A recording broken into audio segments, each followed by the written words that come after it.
in case something were to F up, I want to be able to fix it in 5 minutes. Okay, cool. I'd rather have the 5 minutes to shoot the breeze. Yeah, And true.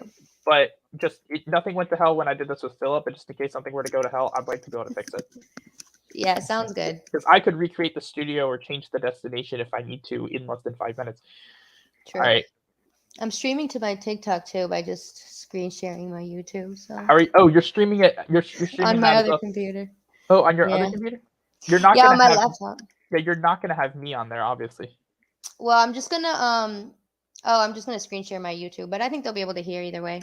Oh, make sure they can hear. Oh, you're gonna like cast it over there. Yeah, they have the YouTube Studio app. I see. Oh yeah, that actually makes sense. Yeah. All right. I mean, not YouTube. Sorry, TikTok. All right. Let me see. I have excellent connection. Stream health. I'm gonna go to the stream health. Stream status excellent. Stream is healthy. How does it look on your end? Looks great. Okay. You look good. All right, we are good to go. I'm just changing the live chat settings on my end. All right. So basically, I can leave the StreamYard settings alone, and when it hits 2:30, we can both go live. Okay, sounds good. Yep. So that's kind of playing this. I also I kind of miscalculated in terms of like Australians. It turns out that Australians, it's like the middle of the night for them, right? It's 4:30 in the morning, actually. Oh. It was really funny. I was talking to one last night, and I was like, "Oops, I miscalculated that a bit." Yeah, 4 in the afternoon would be like 6 a.m. for them, and that's about the earliest they could come on. The best time for them is like 8 to 10 p.m. They'd be awake. But yeah, well, we can always do another one at another time later on. I do them every so often. Problem is, like, a lot of my audience is American too, so if I do a lot of those evening ones, there are a lot of people on weeknights who just can't make it because they are in bed. And I also have a decent number of Europeans on the Discord server who definitely can't make it. Let me just check something here. I'm gonna my computer time. I just want to check something real quick. Hold up. 2:28. Okay, I have just a little bit of time. I'm gonna try to copy one event.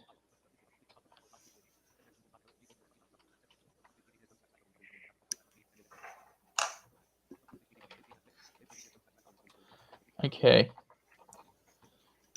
On Dream Cafe, everyone will be able to see it, so I'm just gonna post this on one more spot. I should have posted this on Reddit, but I didn't.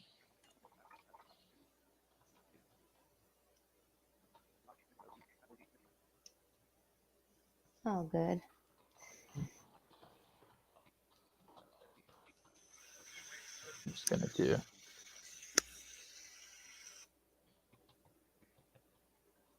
Boom. Okay. There we go. I'm just gonna close. I'm gonna close Discord because I usually don't stream on Discord. 2:29. Okay, get ready to start. And that's way up here. Okay. Good. We're about good to go then. Okay, cool. And you have power next to your computer, right? Just in case you need it. Yeah, it's all plugged in. Excellent. Yeah. Everything's. All right, close that. Yeah. I'm just gonna wait for it to tick over because I'm a perfectionist. A little bit of. Here we go. I think we're live now, and so this is Skyfall Blind Dreamer with the Dream World podcast, and we are just gonna chat with each other and basically kind of interview each other, get to know each other, discuss lucid dreaming topics, and whatever the heck else comes up during the next basically hour or so. And all right, you want to introduce yourself? Awesome. Yeah, happy to be here. So I'm Amina. Like you said, I host the Dream World podcast, and I really just started it because of that. I love talking about dreams. I'm so fascinated by it. I have like a psychology background, did some research in college, And and then I did my master's thesis on lucid dreaming. So obviously I'm like obsessed with it, and I've been lucid dreaming since I was like a little, like 8 maybe, and then I started just inducing it and learning more about it. So yeah. So when did you actually learn like what you were doing was lucid dreaming? When did you actually learn that? Because you seems like you started out as a natural, so you were doing this without really trying. So when did you learn that what you were doing had a name and it was called lucid dreaming? Probably in high school, even though at the time it was not as popular. There was not much online about it. But I would kind of, just by talking to my friends and stuff, some people would be lucid and some wouldn't. So I think I learned about the term then. But I didn't get really that deep into like inducing it until like college, really, when I started to just get more fascinated by like the world and stuff.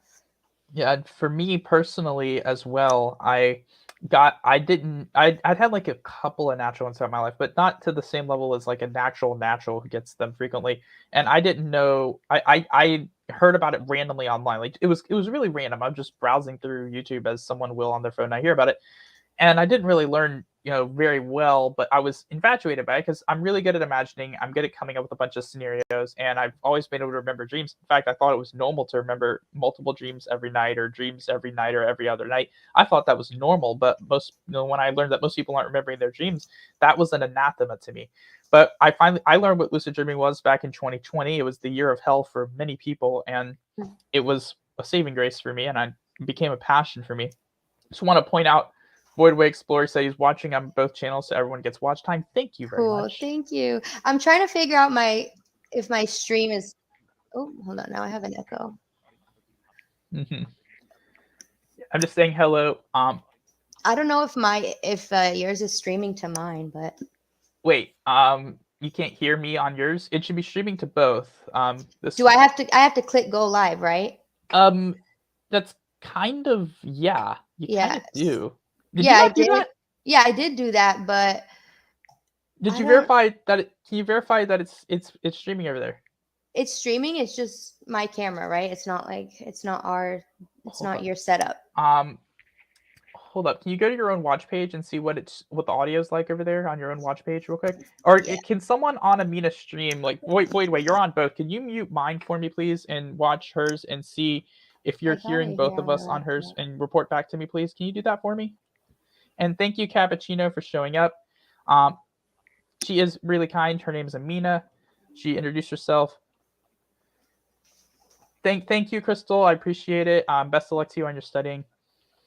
But yeah, Voidway, if you could just verify I think that they can only hear me. Yeah. That is not normal, because we just did this 2 weeks ago and didn't have that issue.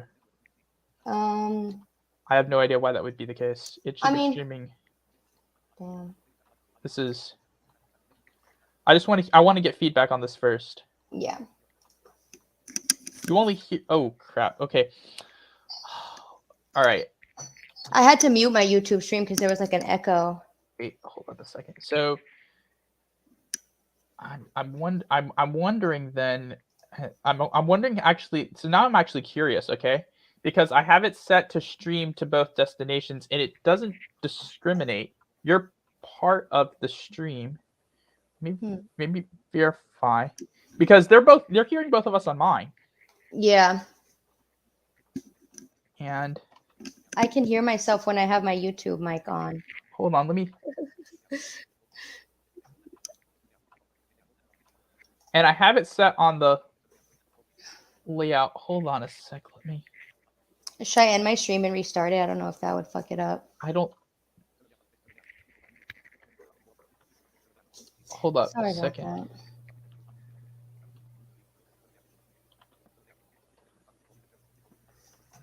All right, this is interesting because I've never had this happen before, because the way the whole point of streaming to multiple destinations is it streams everything to both destinations. Interesting. Oh, wait, do you have a layout option on your end?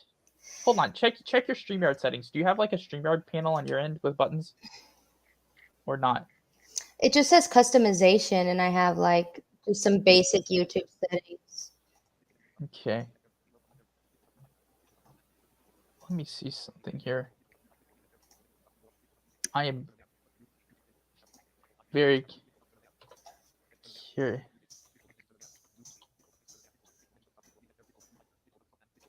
I'm very curious what this is. I think the last time I did this, I did it with a shared screen, but the screen layout, that's just cameras. That's not audio. Yeah, it's cool. I mean, I can just I have to mute my YouTube, otherwise I hear myself talking. But interesting. On TikTok I could just share your screen, but for YouTube, yeah, you could do that there. Yeah. Cappuccino said she said I checked her stream. I saw and heard both of you. Oh, really? Yeah. So I have one person reporting that they only heard you, and I have one person reporting that they heard both of us. Okay. Well. It said her stream has no sound. I think I know what the problem was. I think you might have hit a button on your end that muted the audio on your stream itself. Okay, yeah. So that makes sense. But now, like right now, it's not muted, but I can hear an echo. So I'm trying to figure out. I think the echo is because you're watching it. Oh.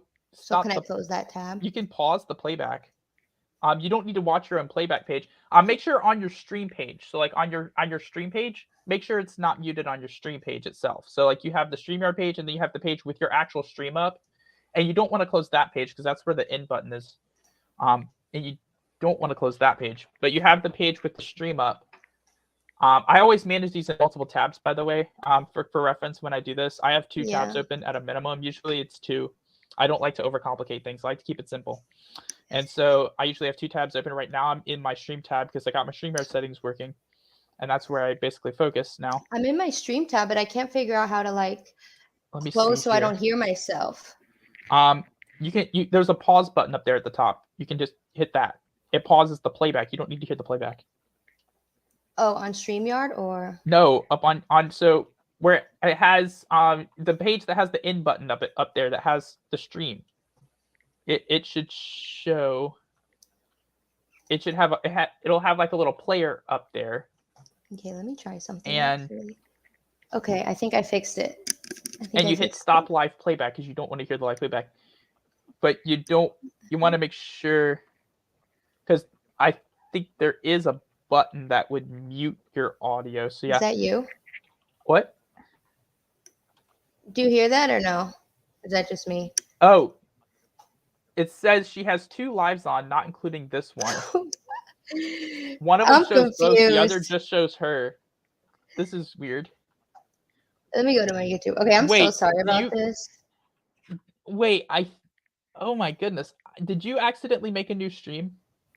I don't think so, but I see now. Now one of them's working. I can try to close one. I think I know what you did, okay? See, because my stream key is valid, I think you might have accidentally made a second stream. I don't know how you did that. I don't know either, dude. I'm so sorry. This is my first time ever streaming on YouTube, y'all. Okay, I'm sorry.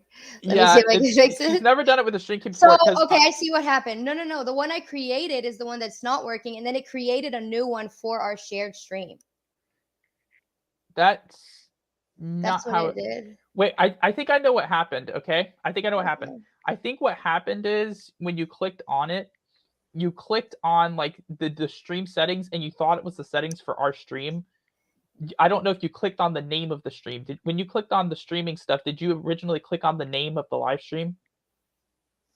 I did you see? Yeah, the one that I created though. Yeah, like when you went into that setting, you saw the list of like upcoming streams and you specifically clicked on that. Yeah. Yeah, okay. I'm trying to see what the hell could the only hypothesis that makes any remote sense is that it created a new stream, and when I started streaming to the stream key, it streamed to that. And when you went live, it went live on a new stream. But as long as it has the same name. We're in motion now. Yeah, okay, as long as it has the same name and everything. I want to apologize to Amina's followers. That was not intentional. Okay. They know that I always fuck shit up. Oh, yeah, that was not intentional on anyone's behalf. And I like to apologize to mine too. We just had some minor technical difficulties. Sorry, guys. It looks like we're going, guys, but I always want to make sure everything's taken care of. This is why we test things in advance. It doesn't always work out, but this is why we test things in advance and make sure it works. Yeah. Okay. I'm so sorry about that, but yeah, we're good now. Thank you very much, the guy Josh, Become Froggy, Cappuccino, and Voidway for all of your input. I appreciate all of you. Yeah, y'all are awesome. Thank you very much, all. You guys are rock stars. Appreciate it. All right, let's get back. So we had just gotten in to the lovely story of how both of us started lucid dreaming. You naturally, you learned about it talking to your friends. You started doing it on purpose in college. I started doing it in college.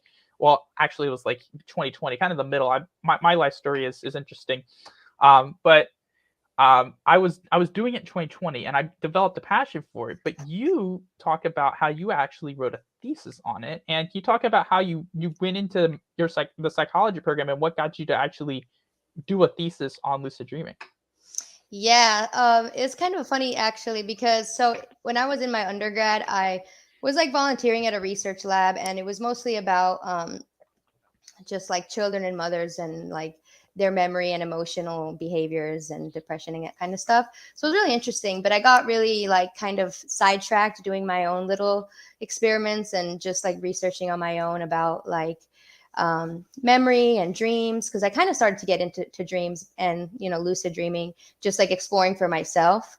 And so then, yeah, when I just applied to get my master's, at first I was like, I spent like a whole year just thinking about what I was gonna like do my project on, and I couldn't really decide and didn't really know. And then like I had this teacher that was like helping me, and he was like, yeah, most people, I just tell them like, what are you obsessed with? And at this point it hadn't clicked to me like, you can do it on dreams, duh. Like I was just interested in psychology, and I was exploring a lot of different fields at the time, like within psychology and that kind of, and medicine in general. And the lucid dreaming stuff was kind of like a hobby, I guess. So I almost didn't connect it with my academic life at first.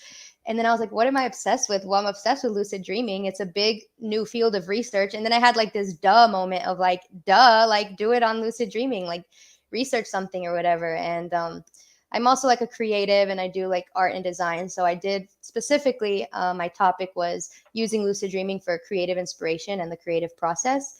But obviously I talked about everything, science, how to induce it, what it is, examples, that kind of stuff. So it was a really fun project. I ended up just spending a lot of time on it, wrote a paper, got my degree, and now I just do the podcast and just, keep talking about it. It is a lot of fun. I totally admit it's so easy to get caught up in. I will say last year when I actually did go to the IASD conference, it's probably the one thing I regret this year is not actually getting enough money to be able to make it, and being in the hotel being sold out and all that kind of stuff. I would have loved to have been there, but that's kind of what next year is going to be about. If it's going to be a huge leap, but it was so informative, fun, engaging in a more intellectual way, because I like. I'm obviously really bad at art, and so I didn't really do much with the artists there for obvious reasons in some ways. But I love talking to the researchers, the intellectual aspect, what people were actually studying, and just like getting an idea of what people were doing, particularly lucid dreaming. Obviously, that's what I was there for. And what I discovered is that people would go and there were a lot of people who were really open and accessible, easy to talk to, and they would go over to the hospitality suite and just talk. And gosh, we talked about everything from there's a wide variety. I can't keep track. Everything from obviously dream control, lucid dreaming techniques. There was conversations I had about dream recall, and then there's something we call dream delving in the lucid dreaming community that the scientific community actually refuses to really name. And I think it's one of those things that does deserve to be named. And I actually discussed that with a couple of people. I ended up getting into a whole discussion on the Dune series, which I had started reading with some people there. There's just so many things to talk about, so many people, and the personalities of everyone who goes are just so great. You never know who you're going to run into at an event like that, and just the kinds of conversations you're going to have with people.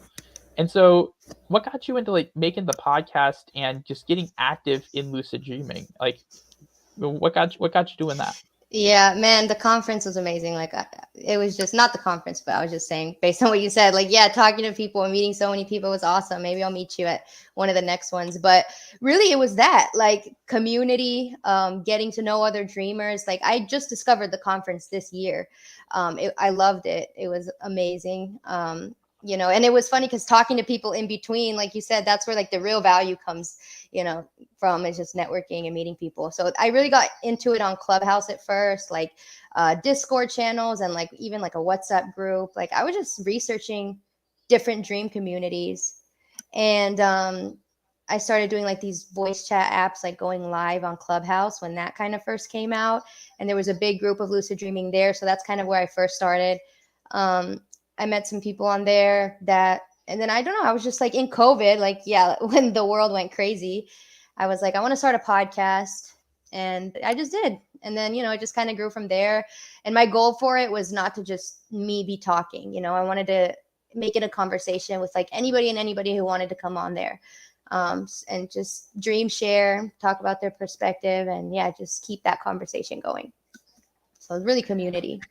I've definitely loved the community aspect as well. That's why I got into Discord. I joined the Dream Cafe Discord like 2.5 days after I started like trying to learn lucid dream. And back then I wasn't learning in the best way because I didn't know better. I'm a beginner who knows nothing. And so I'm listening to whatever anyone says about it because I don't know anything yet.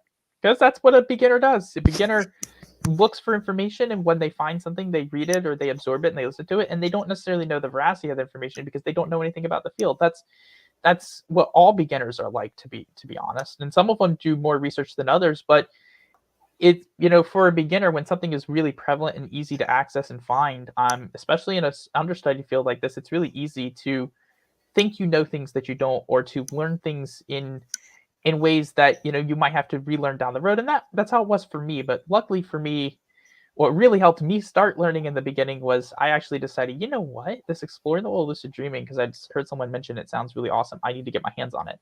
And I did exactly that. I will say I had this really good service I get through the National Library Service. They provide a lot of books to the blind for free. Honestly, there are a lot of things out there for people like me, and it's really amazing because one of the things that's so nice about it is it gives us so much exposure to things that we otherwise wouldn't have as much access to. Books is an amazing one. There's a wealth of knowledge in literature and exploration and enjoyment to be had in the world of reading. And this National Library Service is one of the services that makes reading not only accessible but affordable, because they pay the publishers and provide us these resources for free, and they do that as a national program, and it's really amazing. Now, Exploring the World Lucid Dreaming was not on Bard, so I actually went and bought that on Apple Books. I think to date it's still the only book I've ever purchased on Apple Books. On iBooks was Exploring the World of Lucid Dreaming. Definitely worth it. Actually, did I get it? Yeah, I got it there. I didn't get it on Kindle. I got it there. And I started reading it. And I was like, wow, this is amazing. And I first started questioning what I learned when I got to like chapter 3. And I started reading about Milo, and it's like, this isn't what I remember hearing. And that's one of the things that kind of helped me start learning about lucid dreaming more, and meeting people online who were experienced. It's always good to find people who are experienced with it if you're learning from people. And I just found myself in a good community of people who I could trust and talk to and learn from, bounce ideas off of, and just discussion. Just have when you have ideas, kind of like bounce ideas off people. Well, what would happen if this and this happens? And you're trying to figure everything out. And it was a really fun journey of exploring what lucid dreaming is. And it's, I've basically been learning about it for a long time, and then teaching it to other people, because I'm that kind of person who, when I learn something, I like to help other people learn it, because I do that with games. Like when I've played games, I learned how the systems work on the game, and I learned how this works. And so whenever there's a new player asking questions or something, I always go like, oh, well, you do this and this and this. I'm always looking to give people, resources, or to help people when they have questions, because that's just what I do. And so the same thing with lucid dreaming, and it's been like that now for over 2.5 years. Yeah, that's really good. I love that you just wanted to help teach people, because that is really important. People need valuable information, and you can look online all you want, but sometimes just talking to other people that got into it and even started from scratch, that can be really helpful. Yeah, it is definitely. And I actually didn't think about like YouTube until August. It was like September, October 2021. So around August of 2021, Discord came out with stages. And I was like, okay, well, this would be a really good idea to be able to bring people into our server and get more community engagement with broader Discord communities. Back then, when you had a stage, you could make it public, which means anyone could join from any server or from anywhere, and they could see it. And so there was actual exposure.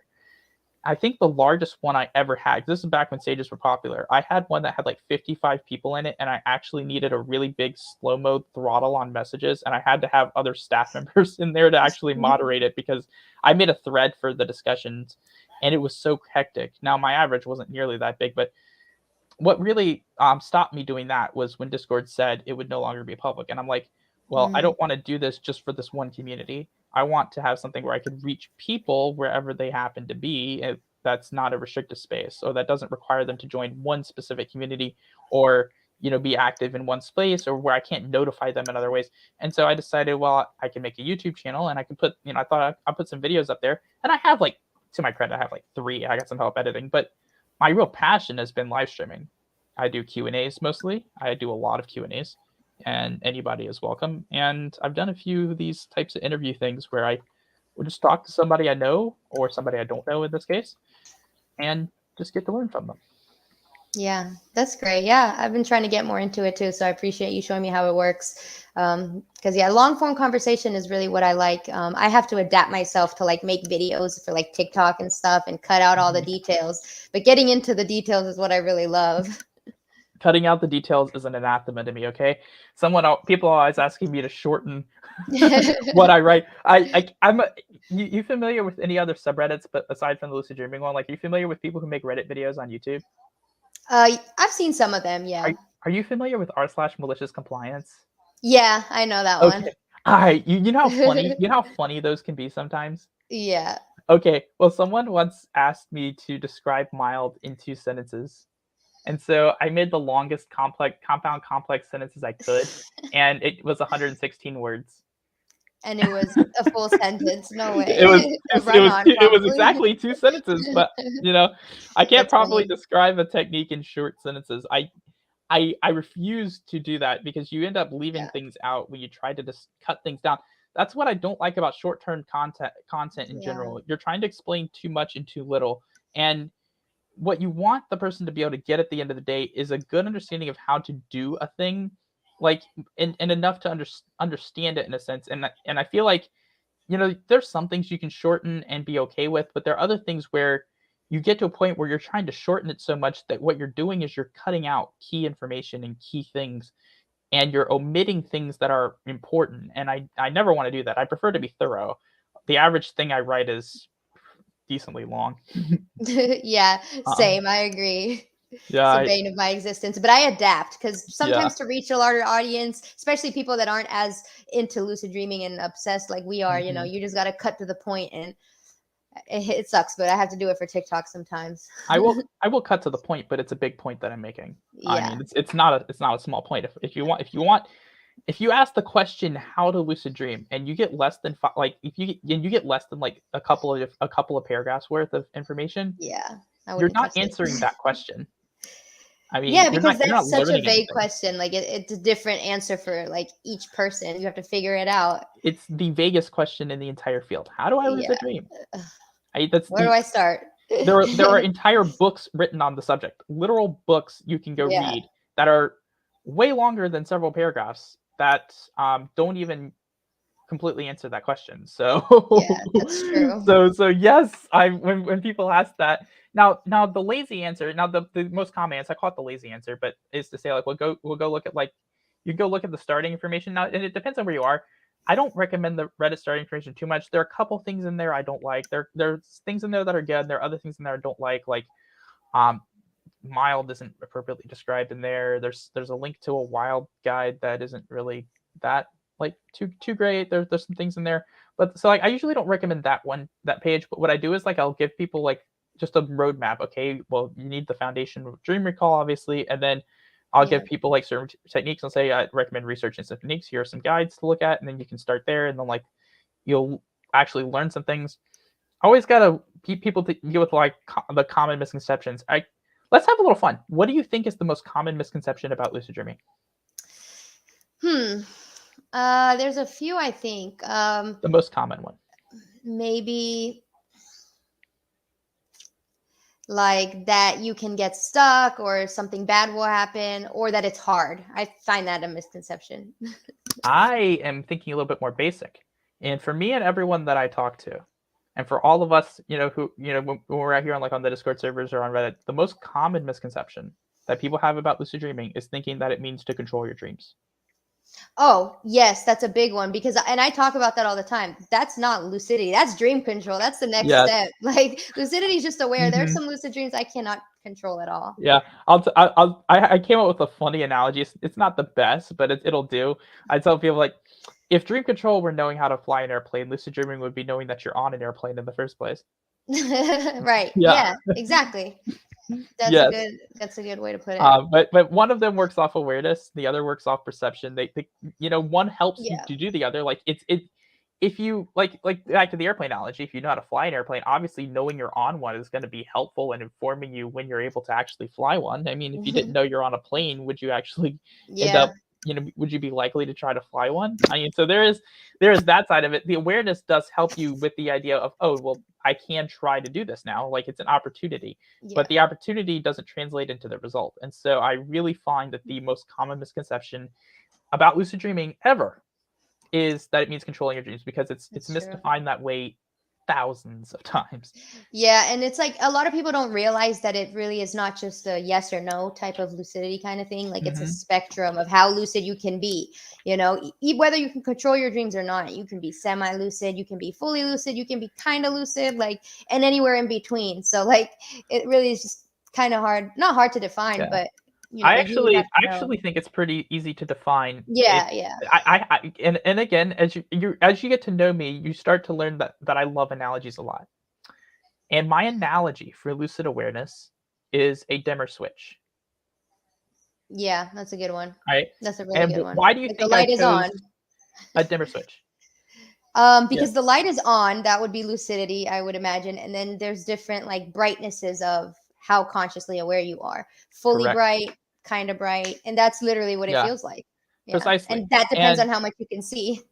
Yeah, precisely. That's exactly what I'm getting at. Because lucid, by definition, is being aware that you're dreaming. It's knowing that you're dreaming. But the amount of awareness you have in that dream can drastically vary. Yes. It can be from barely acknowledging it and not really paying too much attention to it, all the way up to, I remember what I ate for breakfast yesterday, and there's some really fun thing I really want to do. And yes, my body is part of the dream, and so I might as well just like discard it or something.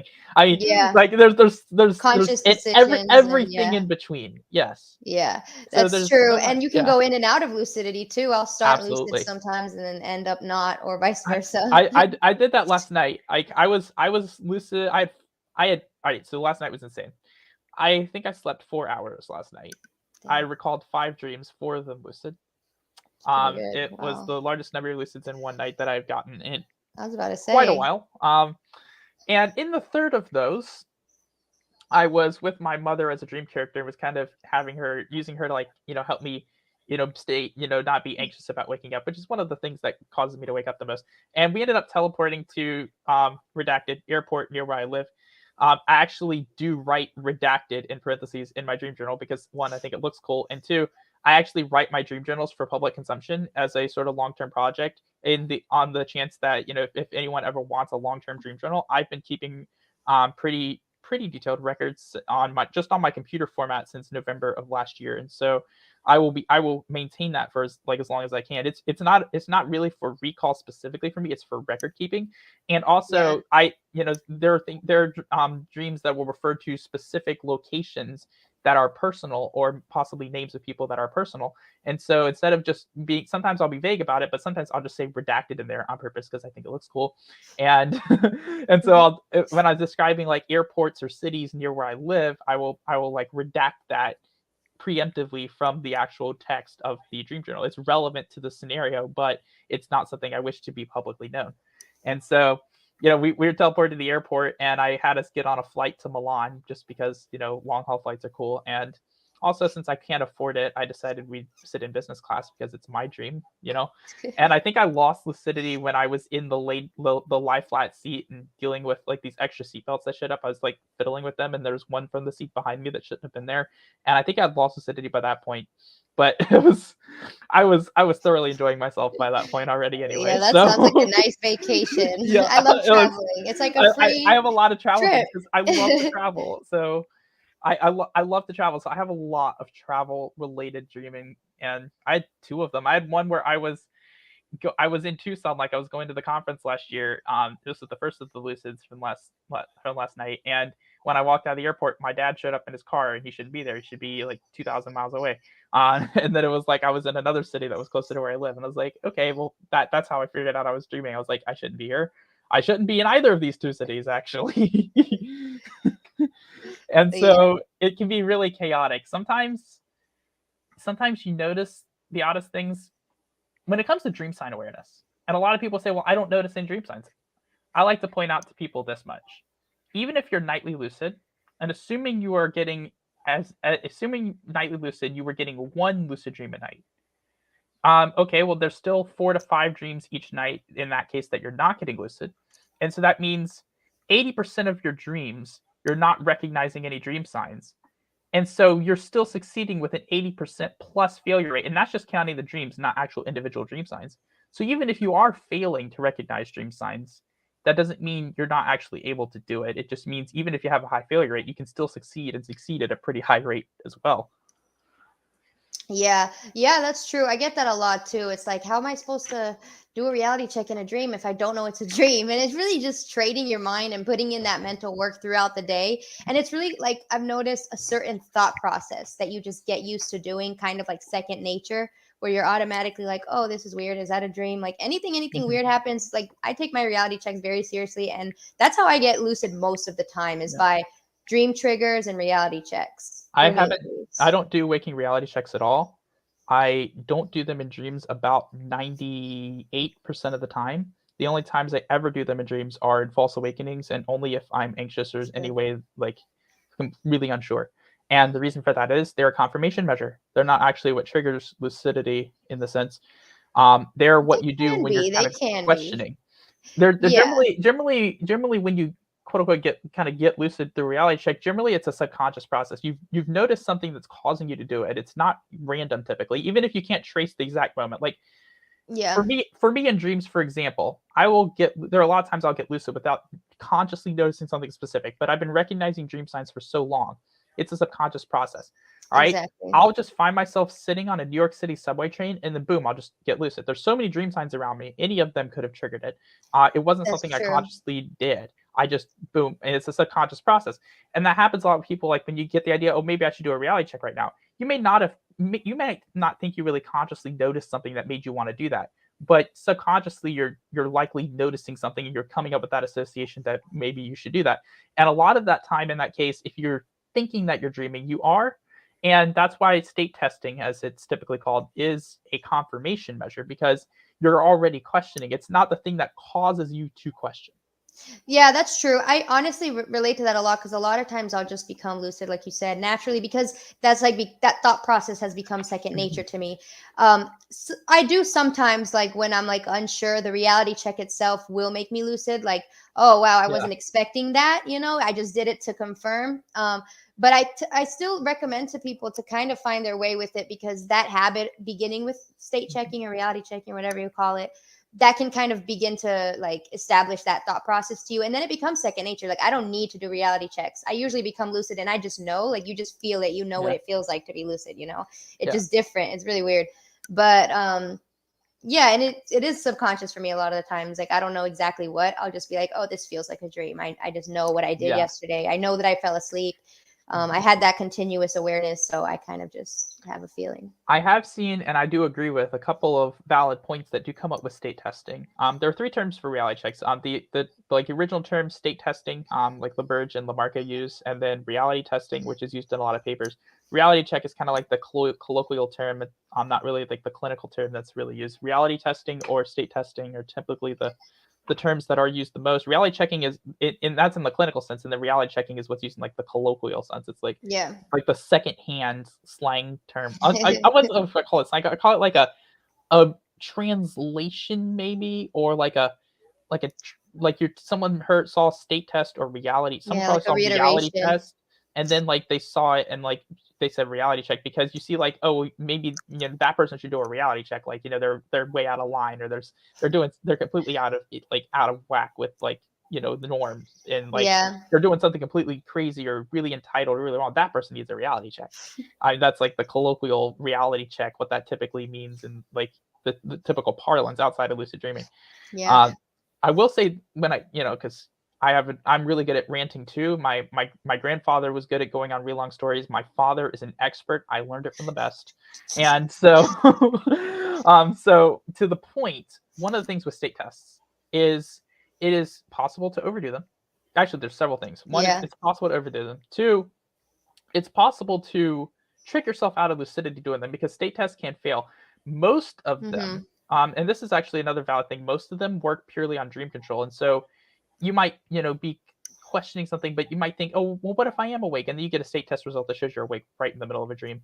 That's what I do too. And that happens to people. That happens to me, Also, the only time I've ever done more than one state test in a dream is when I've actually just been not confident, when I've been anxious and not actually confident in lucidity, and that has its own problems. That has, because it's one thing, when you're thinking about, oh, well, I don't want to do something, that's physically dangerous all awake.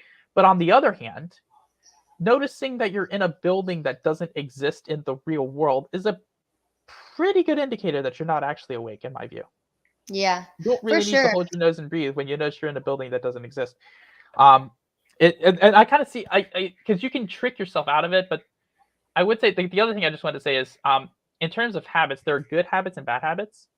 And the most common interpretation, and this is actually, interpretation that, people, I think like you, don't mean this, but there are other people who misinterpret this and they say this. If you're making a reality check or a state test a habit, there's a really bad way to do it, and that is spamming it constantly, because that tends to result in mindlessness. Yes. And big time. Mindlessness and state tests are exact opposites. The point of a state test is critical thinking and present moment awareness. Yeah. You need both of those. That's true. Yeah, I tell people that a lot. Like, this is why your reality checks aren't working. If you're gonna do them right. They got to be mindful, and it's not about the state test reality check themselves.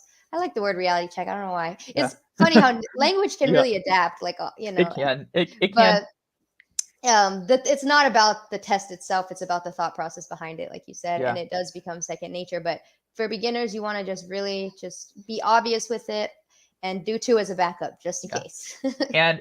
and also a few quality ones are worth a bunch of bad ones. Yes, big time. Quality over quantity is the biggest thing I say when it comes to reality checks. I say and that. And then the one thing is, like, because I'm an opportunist, I like to get the most bites out of the apple possible.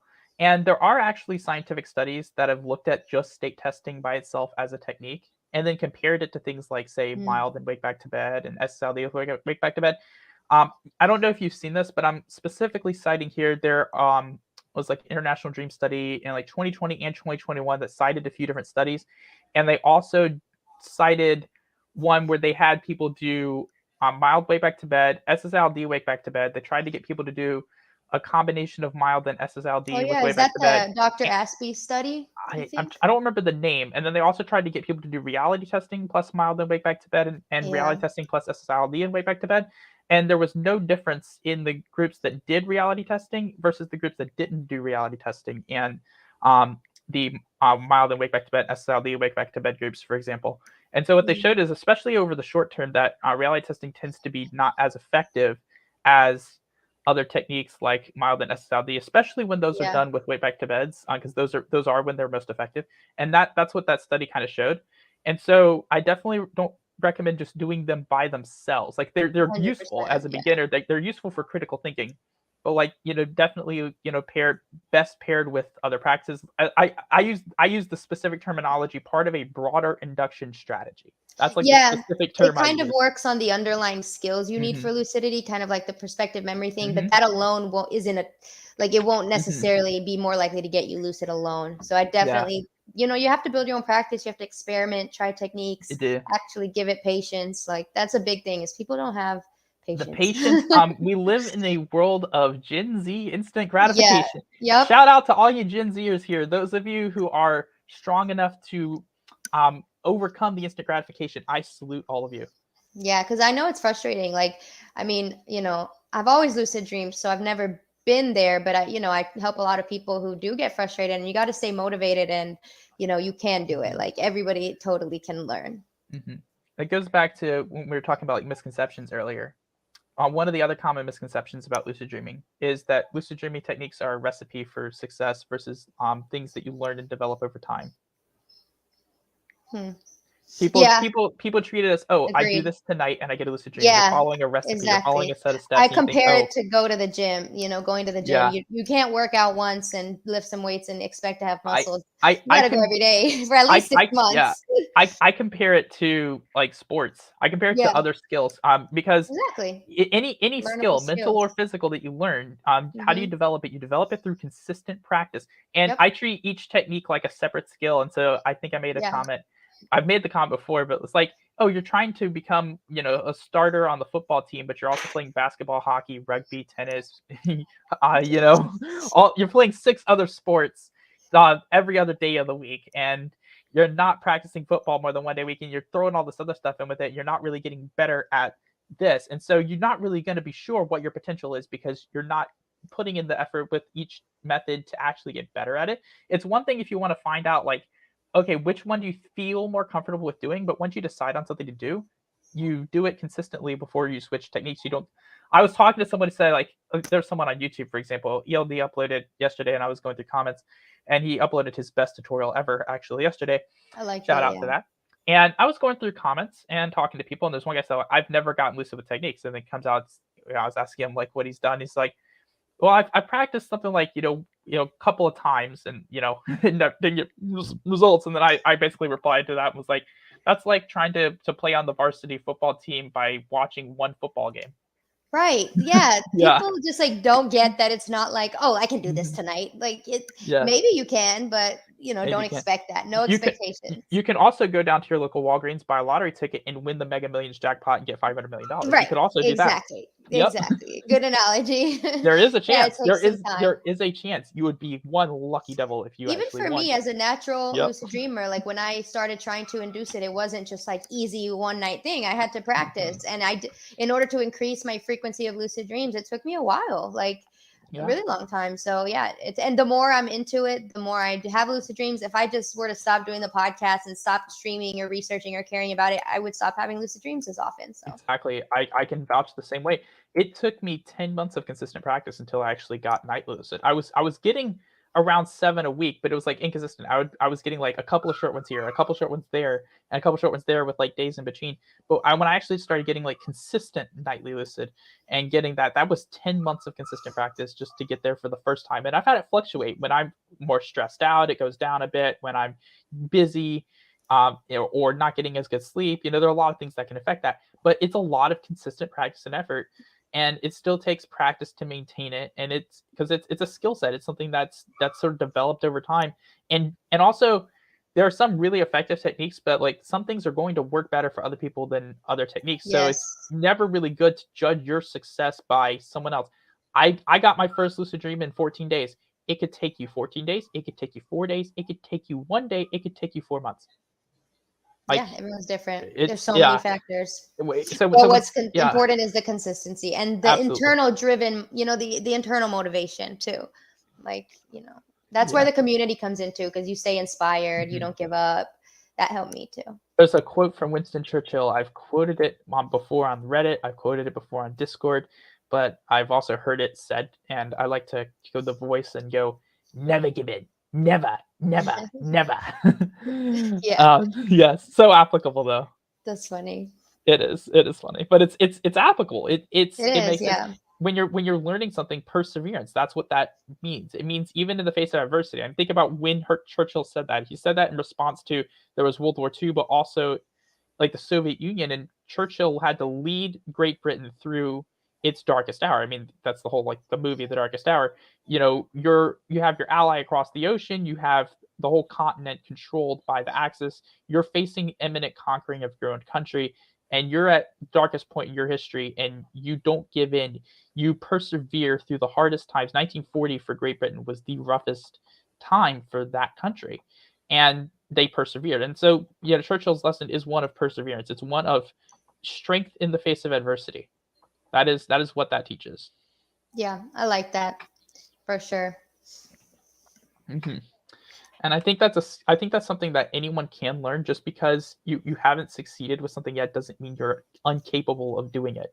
There is a big difference between like people always say, well, I've never done this inside a dream before. I've never done this like it's intention inside a dream before. Is like, well, before you were 12, you probably never drove a car before either. Right. Yeah. I try to get rid of limiting beliefs right mm-hmm. away from people. Like, don't tell me it's hard. Don't tell me you can't do it. Don't tell me it's impossible for you. Mm-hmm. Like, not to say it's not hard, but you can do it. Like, and your belief is going to make it harder for you for sure. If you think you suck at this or that or whatever, it's going to make it harder. Just eliminate it. I started saying this like a month ago, but it's so true. But in dreams, I tell people, in dreams, your perceived limitations are that in its most literal form, perceived limitations. You create them there, and they exist because you perceive them as being limitations. Yeah, exactly. And some people's limiting beliefs are really hard to break. Like, I know.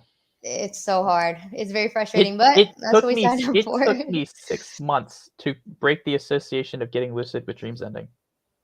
It took me 6 months to deal with that when I first started. Yeah. And here's how it started. I can tell you exactly how it happened too.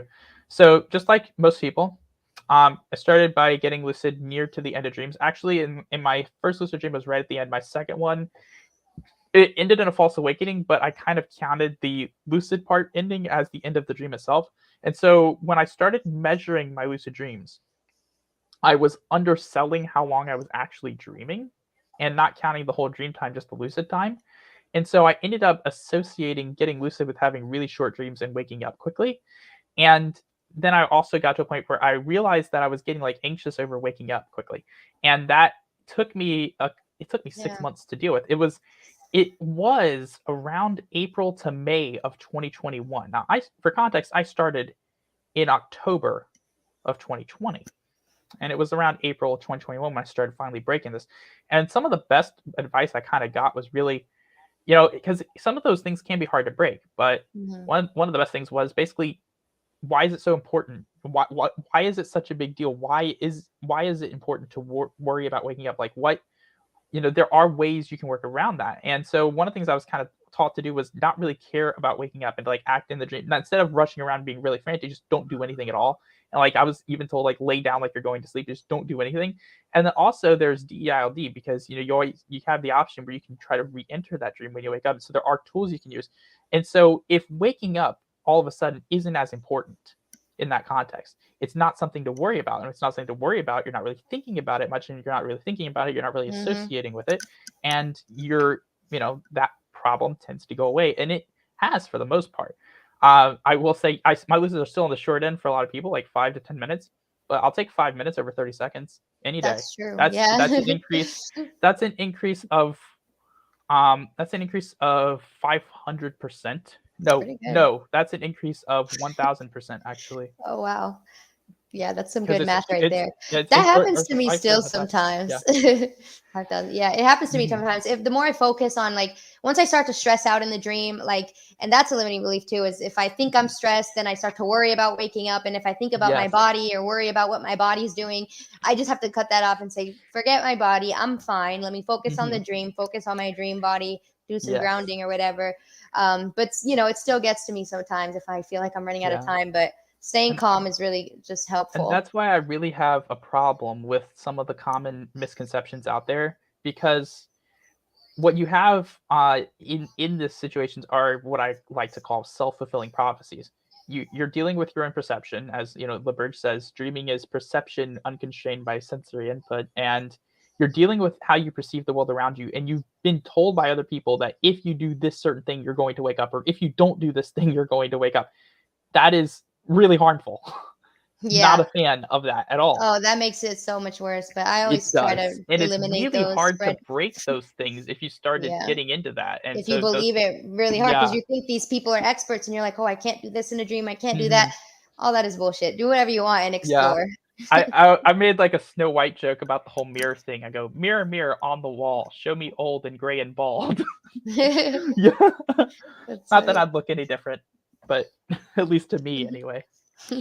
I can honestly say I've never looked in a mirror in a dream. I mean, like I've I never seen have. one. I actually did it the other day, and I was like changing my appearance in the mirror. Like every time I would like squint my face, my like facial features would rearrange like Picasso, and it would just I kept like jumbling it up and like randomizing it. Are you familiar with any of the Harry Potter characters? Yeah, I'm familiar. Are you familiar with Nymphadora Tonks? Let me look him up real quick. Her. Oh, see, I don't know. Nymphadora Tonks. Oh yeah, I see her. She is a metamorph magus, and literally she does in Order of the Phoenix exactly what you were just talking about. She's looking in the mirror and she's like squinting and focusing and changing her facial features and her appearance because she can do that at will. That's cool. Yeah, that's basically what I was doing. That's like her whole thing. Yes, that's literally what you were doing. That's funny. I have to look at that scene now. I've seen that movie, but I don't remember any details. It's better in the books, like because Harry's never seen one, and she's talking about her appearance and kind of like mumbling to herself, and then she's looking in his wardrobe mirror, and then she just changes her hair from like brown to bubblegum pink or something. That's cool. Yeah, that's what I was doing. And the other time I looked in a mirror, I was like, I didn't do this intentionally. I just looked in a mirror and I was like Paul McCartney or some dude. Oh, I thought looked like Paul McCartney. Yeah. And I just kept going about my business. Did your music sell as well? No, it wasn't anything music related. I just kept going about my business. I know, but that's like, you know. And another funny thing about that dream, though, is I was kind of walking around, like, just couldn't really think of what to do. There was like a German Shepherd in the dream, and I asked him, how can I make $1 million? And he just asked me the exact same question back, like big projection, like, how could I make $1 million? I was like, you were supposed to tell me. Yeah, it'd be really funny. Yeah, I would have that same response as a joke, like, funny. I've been asking that question to myself. You know, if you find the answer, please let me know. I know, exactly. Yeah, I'd love to know. Yeah, but I the other one is, of course, you know, telling dream characters dreaming. I do that all the time. I do that too, and sometimes they're cool with it. A lot of times they'll teach me things. They'll have fun with me, especially if it's like my family or something. Yeah. You know, it's all about your perception of it. And here's the funny thing: I was actually doing mild with that specific thing in mind last night, and then I actually did it, and so I had a really good carryover of intention. Solidly, I did it in. I did it in 2 of my dreams, but yeah, I have my dream characters help me avoid some of the like associations that I've had that get in my way, and it's really useful. And so I've done that with different dream characters. And it's not any, it's, you know, it's really kind of what you make of it. And I think this is where we can kind of get into the discussion of what you think is in your dreams, because you know, this is a discussion we've had a little bit sort of like hinted at, and we've talked about a little bit.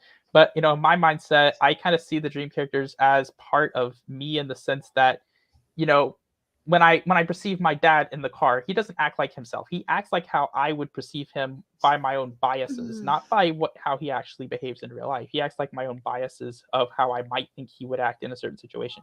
My mother, I think my mother acts pretty close, but in this case, I was actually controlling a little bit of the reaction, because I was having her kind of stand in as a supporting character for, you know, things I was trying to do specifically. And so she wasn't necessarily acting like herself either, but in a different context than how like my dad was acting. But I kind of see that as a, you know, as a reflection of myself, and as like how I perceive that person will interact. Like, just like I don't see a difference between how dream characters behave in the dream and how the ground under my feet behaves. Like, I don't see the difference, because I see that all as part of one construct, all part of my perception of that experience. There's a reason that the concrete of my driveway and the garage floor feel the way they do. It's because that's, you know, that's what I'm used to, and that's how I perceive them. And then, you know, I know we've had a little bit of discussion before on your perspective on what you think dreams are, and I know it's a little different than mine as well. It's interesting though. Mm-hmm. Yeah, because I can still tell in the back of my head, like, when I'm controlling, like, I can kind of feel it, even though I feel like, you know, it's mostly obviously subconscious perceptions. And sometimes I can notice it a lot of times, like, oh, I kind of feel that I, in the back of my head, felt or thought something that, you know, like created that reaction out of the dream. And sometimes it is pretty accurate for like my dream characters and how they are in real life.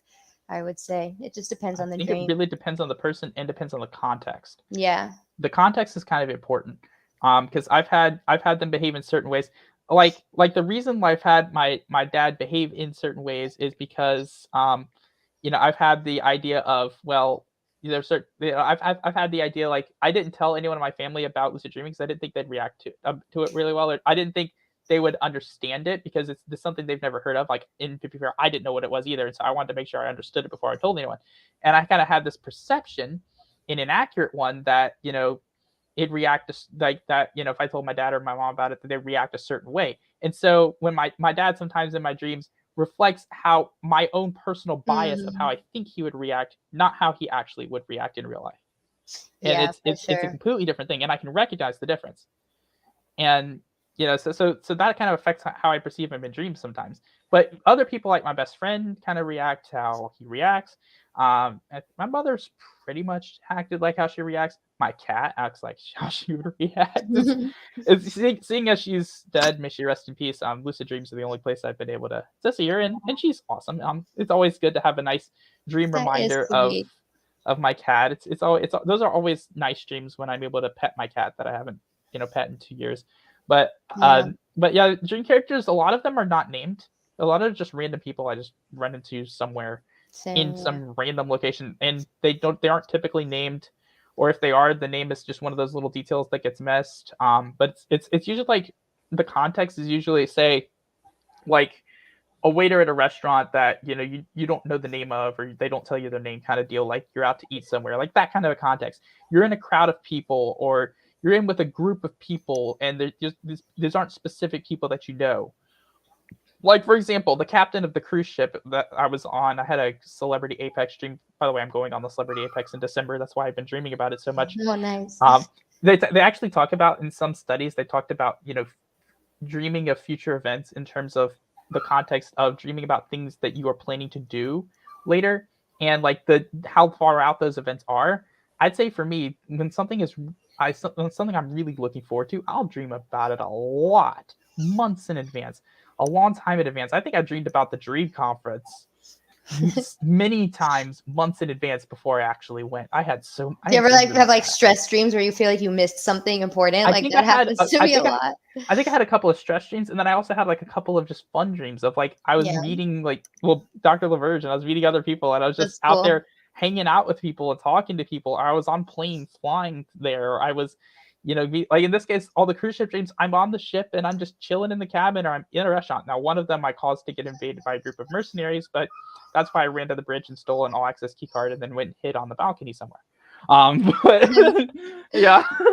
That's crazy. It's so fascinating. Yeah. Like, we're gonna have to do this when I have so many things to ask you too about, like if you can see in your dreams what that's like. Like, I can tell you what that's like right now. Actually, I that's a question I get asked at probably a lot. I know. Twice a day, I think, on Discord. People ask me a lot of those questions. Like, there's some questions I've been asked a lot. Basically, so. And this is really interesting. So the context for this, obviously I had some memory of sight, like we talked about earlier. But that was just before we started. But I had some memory of sight. So I couldn't read small print, even under a magnifying glass with prescription glasses in first grade. That was when my sight was at its best, but I could read like large print back then. But I'm good at visualizing, and I've been a visualizer for a long time. Think of, someone with aphantasia who can see perfectly but can't visualize. I'm the exact opposite of them. I can't see well at all, but I can visualize really well. And I do this a lot during the week, like when I'm awake. I actually am visualizing this web page that I'm scrolling through. And when I am reading something, I'm sort of visualizing not all of the words, but some of them. And they're visualized in Braille, actually. I'm actually visualizing text in Braille in my mind's eye. Yeah, I guess your perception plays a role there too. That is correct. If you haven't seen anything. I've been reading. I haven't read print text since a long time ago, and I've been reading Braille since I was 3 years old. Mm-hmm. And so that is print to me. That is what text looks like. Yeah. I can force myself to imagine the shape of actual letters. However, Braille is the default. Yeah. And I can visualize it clear as day. No effort required. And I did. So here's the thing. I've been doing this for at least a decade. I've been doing this for a long, long time. Probably for 15, 16 years. I've been doing this forever. Here's the thing, though. I didn't notice that I've been doing this subconsciously for so long until about a year and a half ago. I was walking around outside and I was like, hey, I'm visualizing the outside where I'm walking. And I discovered the purpose for my waking visualization. Trust me, this is all relevant to what I see in dreams. But I was discovering the purpose of it And my going theory, and I would love to see if there was a way to have this tested, but my going theory is that my occipital lobe, my visual cortex, has basically been repurposed as a means of associating other data. That makes a lot of sense. I have visualization-based mental maps of so much in my head.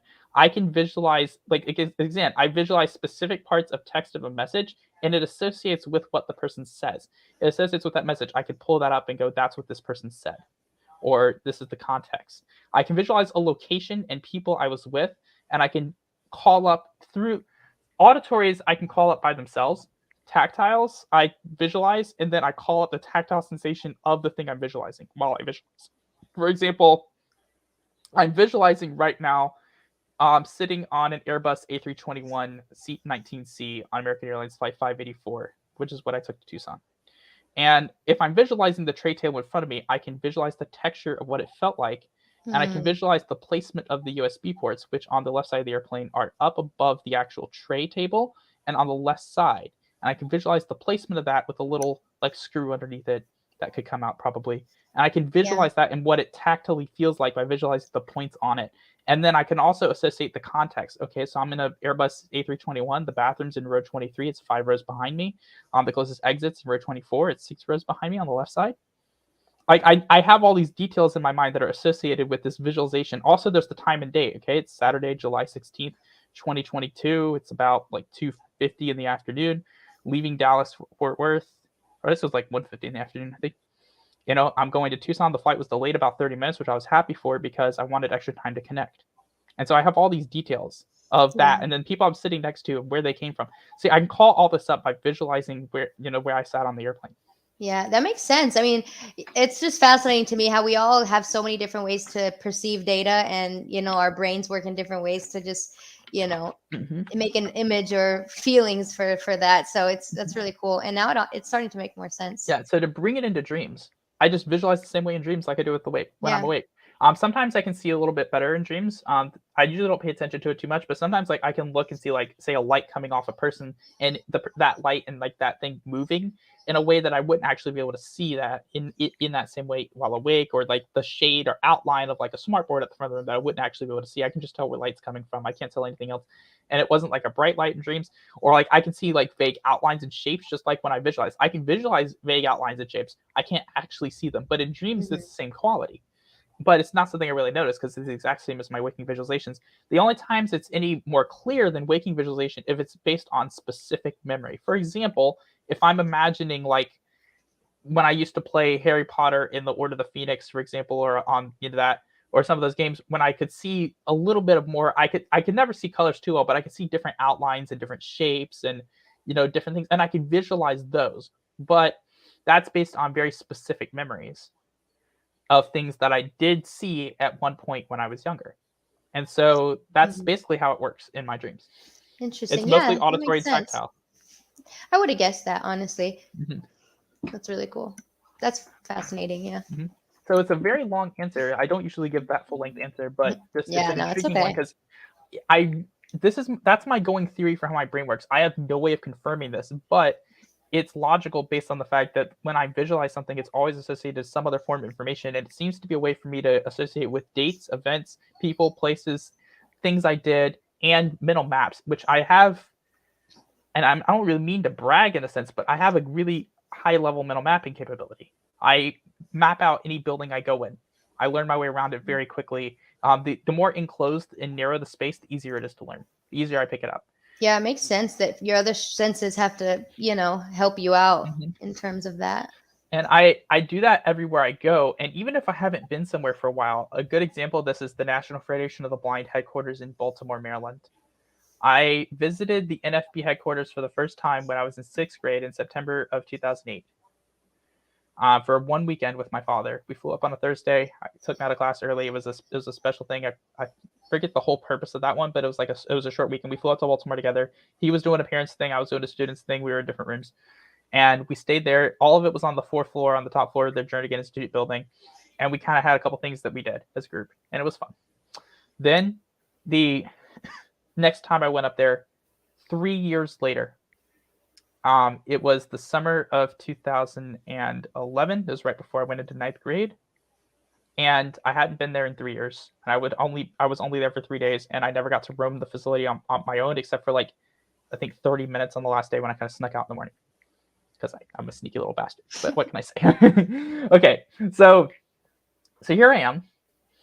I show back up, and I know my way around the building. I know where things are. I know where the rooms I stayed in 3 years ago was, and I hadn't touched that building in 3 years.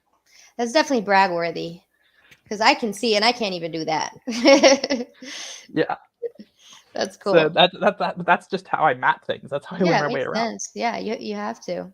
The best part was the really funny one. Actually, here's the thing was I was already 18 at the time that this happened. However, due to like legal liability issues, they still have to keep track of you as it's a group thing. And I actually, because I like to explore on my own, and they don't like that. They like everyone to be congregated together. Yeah. And so I knew where everything was in the building. This was actually really funny. I snuck out and just started walking around and just exploring. And then I accidentally locked myself out of behind a door that had a code on it to get back into the 4th floor hallway, and I didn't know it. And then someone had to let me out. I was only locked out for a couple minutes. Someone let me in, but they actually started paging my name over the intercom. Oh, that's awesome. They were looking for me. Oh, that's funny. But the funnier part was on the very last day, because I decided to sneak around again on the last day because we were about to fly home and I had nothing to do for like 2.5 hours. I'm like, I'm not going to just sit there for 2 hours. And so I just started sneaking around, and they actually didn't notice me that time. They left the room I was in without accounting for everyone in the room. And so I was left alone. And so I just like slipped out a different door. And then I was sneaking around part of the building. And I had to evade a group of people that was leaving to go to the airport ahead of mine. I was just like watching them. It was funny. I'm a little sneak. But anyway, I like to explore. I have a thirst for exploration. I like to navigate around. Thank you, Voidway. Have a good day. But yeah, I relate. I have that kind of adventure spirit. That's why I jumped out of an airplane twice. Yeah, I've done it once. I don't know if I would do it again. It was fun. Yeah, I liked it. That's cool. Yeah, I think I relate to you a lot on that. I love exploring and trying new things. A little bit of adrenaline junkie sometimes. It depends on the thing. I'm a big roller coaster nut. I'll tell you. I can tell you there are certain things I can tell you about roller coasters that are a specific incidents that in private that I can't tell you about in public because it'll tell people too much about where I live. Gotcha. Yeah, we can talk about it later for sure. but yeah, I'm an adrenaline junkie for sure. I am the only person on the airplane who has this like crap-eating grin on their face whenever it hits turbulence. Oh, I don't know about that. I mean, it doesn't scare me that much, but I do because I can't feel anything else when we're flying. Oh, that's and true. I like to get a feel for the speed of the aircraft and for its motion. I like to get a feel for it because I can't feel anything else. Also, I know that I know the level of tolerances these airplanes have. Yeah, I know that that turbulence that we would likely hit, even bumpy turbulence, isn't anything close to serious enough to actually cause damage to the airplane. And I'm very confident. I have enough aviation knowledge that I'm very confident and comfortable hitting turbulence on a plane, and I enjoy it. Yeah, same here. I mean, I wouldn't say I enjoy it, but I don't mind it because planes are safer than cars, honestly. I was in DC in January, and I flew home, and we were delayed on the ground for 30 minutes because of weather. And the pilot kept saying there's going to be a lot of turbulence, so they're going to keep the fast seatbelts on. It's going to be a bumpy flight. And then there was hardly any turbulence. And I kept I wanted to talk to him, go like, hey, you guys overpromised and underdelivered. That's funny. You should have said that. It's funny that we're talking about this because I actually had an airplane crash dream last night. And I was like, It was kind of crazy. I'm going to tell you about it now that we're into it. Yeah. It was like turbulence, but it wasn't fun because the plane was crashing and like my ex, who used to be a pilot, was driving. So I don't know if that's symbolic in some way, but it started off that way. But the plane crashed. I died. And then I was like just roaming around, watching everybody's like reaction process and everything. And I recently watched this movie called Into the Void, which is kind of about that. So, there's some data processing there, but it was really kind of sad. I was like, damn, I'm dead. Like that sucks. I've had dreams about planes and like, I was plane crashes, but in the case where the plane crashed, I was actually flying it, like so at least I had skin in the game. But it was cool because in this stream I actually like rewound time, and so I was on a plane, and this was actually really interesting. So I was on an A320. I was flying into Rochester, New York for some reason because apparently that's a place you connect from the southeast to go to the southwest United States. And as the plane was like touching down, I could somehow see the runway outline through the trade table, and as the plane touched down, the scene. This is all non-lucid. I had just started learning lucid dreaming like a month before this, and as the plane touched down, it's like cuts to me in a fighter jet that's also touching down, and then I'm going to try to hit the reversers because I know about airplane reversers and slow the plane down, but instead I don't quite get the reversers out, and I put the throttle up, and then it's like a cut scene, and it cuts to me and my parents under the plane, and like the jet comes like screaming down the taxiway and like clips the wing of the airplane. And then the funny part was my parents were blaming me for it. That was the funny part. And then after that happened, the whole scene just rewound, and we're back on the plane, and we were touching down again. And then that time I actually got the reversers out and stopped the airplane. Was that a conscious decision to rewind? No, it was not. It's really interesting because here's the thing: in my dreams, a lot of times when there's tension in my dreams, it gets resolved in the dream stuff. I don't really have like typical nightmares in that sense. That unresolved tension usually doesn't stay unresolved for very long in my dreams. It gets resolved. That's just one scenario where time has replayed in a way to resolve something or to fix something or change something without really consciously doing it. Yeah, that's interesting.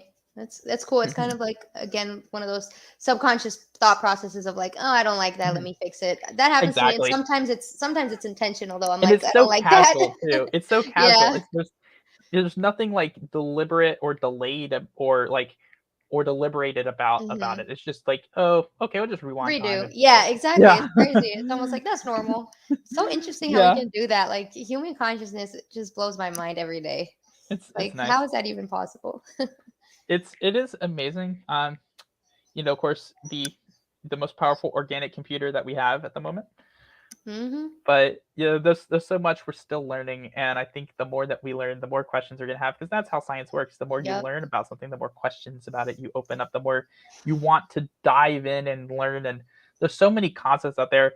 I would love to find a way to have that theory tested about how I visualize and think about things. And like, I don't know if there's even a way to test that, but I definitely think that I'm using my visual cortex now just to translate and associate with other information. It's being adapted to serve a different function than what it typically is meant for. It's interesting. Love it.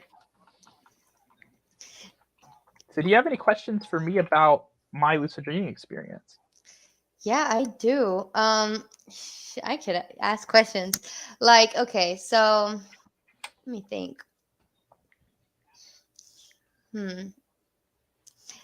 So what techniques, when you first started out, like what would work best for you? Well, I wasn't really actually doing techniques in the right way when I started out. I was blundering my way through it for the first couple of weeks. And like there was one night in particular where, because I didn't know better, I was trying to force myself to stay still for 2 hours. That didn't go very well. And I was, again, 14 days, 13 nights. I had my first lucid dream, and then I had one a night later, and it was a couple days after that I started doing mild, just a couple days later. And it's what I have gotten the most consistent results with, and it's what has kept me lucid the longest, constantly, for in infinitum, basically, since I started all the way through until now. I've modified it a bit over the years. I started with like really elaborate, visualization process for setting intention, and then I kind of dwindled that back over the years. I kind of streamlined it. I started out with this like really elaborate thing that I was trying to do, and then I kind of streamlined it. I wasn't as confident in myself back then either when I started, and that's part of it too. And then as I kind of got better at it, I was like, I don't necessarily need to do all this. I can cut down on some of the time that I'm spending doing this and streamline the actual process a little bit better. And that's what I ended up doing. I streamlined it further and further, and that evolved gradually over the course of months. And then I'm doing mild with either one of my dreams or a couple of my dreams before I get to bed. I don't even do it for 20 minutes. I don't need to. I can do it for a shorter amount of time. And I still got 4 lucids this morning, and I still will get one generally. I don't have to practice too hard to get one. I still have to practice, but I don't have to practice that hard to actually get lucid. But, that makes sense. That's after 2.5 years of consistent practice. It definitely gets easier, like the better you get at it, and then you have new things you want to try, and it's just a whole new level of exploring. Yeah. So what kind of things do you do while lucid? Well, let's see. I do a lot of traveling. Obviously, I do that non-lucids too. I've my best form of teleporting that is perfected is Harry Potter style apparating. basically, it's actually really well explained in the lore in Half-Blood Prince. Destination, determination, deliberation, and it just fits so well. And it's just like spin on your heel, turn your heel, and fixate on your destination and where you're going, and boom, you're there. Well, it's a little bit different than that, but I cut out the part about being squished through a tube. I cut that part out because it's not really needed. It's your dream. You can do what you want. Yep, exactly. So I modified it. I've also done like Star Trek transporting because that's fun. I've built my own starship, the Titan class supercarrier ZSS Star Horizons, and I have done a couple things there. Trying to visit it more often. I haven't spent a ton of time there, but I have a couple of persistent characters like Captain Hartley, for example, that are up there, and I've come up with an exact layout of the ship for several different compartments and deck layouts. That's and cool. Is it the same every time? It mostly is. I think a couple times there was a turbo lift like out of place here or there, maybe like not in the exact right position, but cool. Everything is where I tell it to be, which is how it's supposed to be. But I have like this whole zoning system for the ship. I haven't visited a lot of compartments. I visit the main two. I visited a conference room off the bridge, a small capture hangar on the lower deck. Not even that deck didn't even have a number. A couple of the turbo lifts, and of course the main bridge compartment, and this side meta compartment I created called 100 S10 375 022. I created a zoning system for the ship. There's a zone in quarter mile increments from 0 to 200 north to south, like forward to aft, and then P10 to S10 quarter mile increments from port to starboard. And so I created this whole zoning system. So that is midship, starboard hull, deck 375, compartment number 22. And so I created this whole zoning system for the ship to indicate where. So intricate. On the whole, I love it. I'm a detail-oriented person, and so I created all these details. Do you do this like over the course of many dreams? Like, how do you put a mental marker? I make this in my head. All this is made while awake. This is something I've just sort of conceptualized over time. Makes sense. Developed all awake. And I came up with stats for it too, and a whole backstory and lore for the whole thing too. So it's part of an intergalactic federation. It's the flagship of the Zerdonian Defense Forces. That's where the Z designation comes from. From planet Zerdonia, part of the Intergalactic Federation of Peacekeepers. Crews of 2.5 million, 50 miles long, 5 miles wide, 500 decks high, carries 24 cruisers, 100 escort frigates, and 4,800 fighter craft aboard. That's cool. Mm-hmm. Wow. So I come up with statistics. I love numbers and just like facts and details. So I come up with all this crap. And I've even come up with arbitrary numbering, like fighter complements for each of the auxiliary ships aboard to come up with like a total task force ship. I'm going to try to visit your ship and bring something back that's on there, and you can tell me if I'm right. I guess I didn't tell you the class of ships on there. If you really want to do this as an experiment. Okay, so the main carrier is a Titan class supercarrier. There are specific class names for the cruisers, the frigates, and the starfighters. If you want to try to visit, tell me one of the classes for one of those types of ships. See if you can find out. Okay. I like a challenge. I'll try. Mm-hmm. Even though I know nothing about that, so it actually might be good though. Yeah. I'll try to visit. Because it's really nerdy. Also, see if you there's a specific number of what the total fleet complement is of all vessels. Total fleet complement. Okay, I'll get that. That might be easier number. Actually, I don't know. You'd be surprised. Oh, let's see how close I get. Okay. It might be fun. Right. Dude, that's really cool though. So then when you like visit the world in your dreams, is there like a certain method that you do? Mostly I'm trying to teleport aboard, sometimes to a specific compartment, sometimes just onto the ship, or I'm calling the ship. There was one memorable time I did it like last year where I was flying with someone I remember I wanted to go up there, and I sort of phase teleported us onto the zone 0500. So the bridge zone at the forward end of the ship in the corridors outside of the main bridge. And the ship was at like red alert. There were people crammed in the hallways where there shouldn't be anyone. And I basically associated with using like an intercom like in Star Trek. And I basically, intercom to the bridge, and a lieutenant responded. So the captain wasn't even on the bridge. And I was like, what the hell's going on? And I was trying to push my way through people to get to the bridge to find out what the hell was going on my ship. And I ended up waking up before I reached the bridge. Oh my God. Hopefully they're good over there. That's Yeah, crazy. it was pretty funny. Yeah. That's really interesting, I was though. like, "Oh, yeah, I'm just gonna take the stream character, take him on a tour of my ship," and it's like, "Oh, we get there, this in the middle of this emergency going on." That's funny. Oh, Wow. GTA V, I made it to the stream. Oh, Hello. yay. Yeah, I need to start. I'm going to start playing around with some persistent worlds too, because I've done it before, but It's fun. it is fun, especially when it's things about that you love or that you aspire to do, or movies that you love and things like that. Like, it's just one of the really fun things of lucid dreaming, and especially like, it's just it's just like being in a different world like that. That's crazy to me.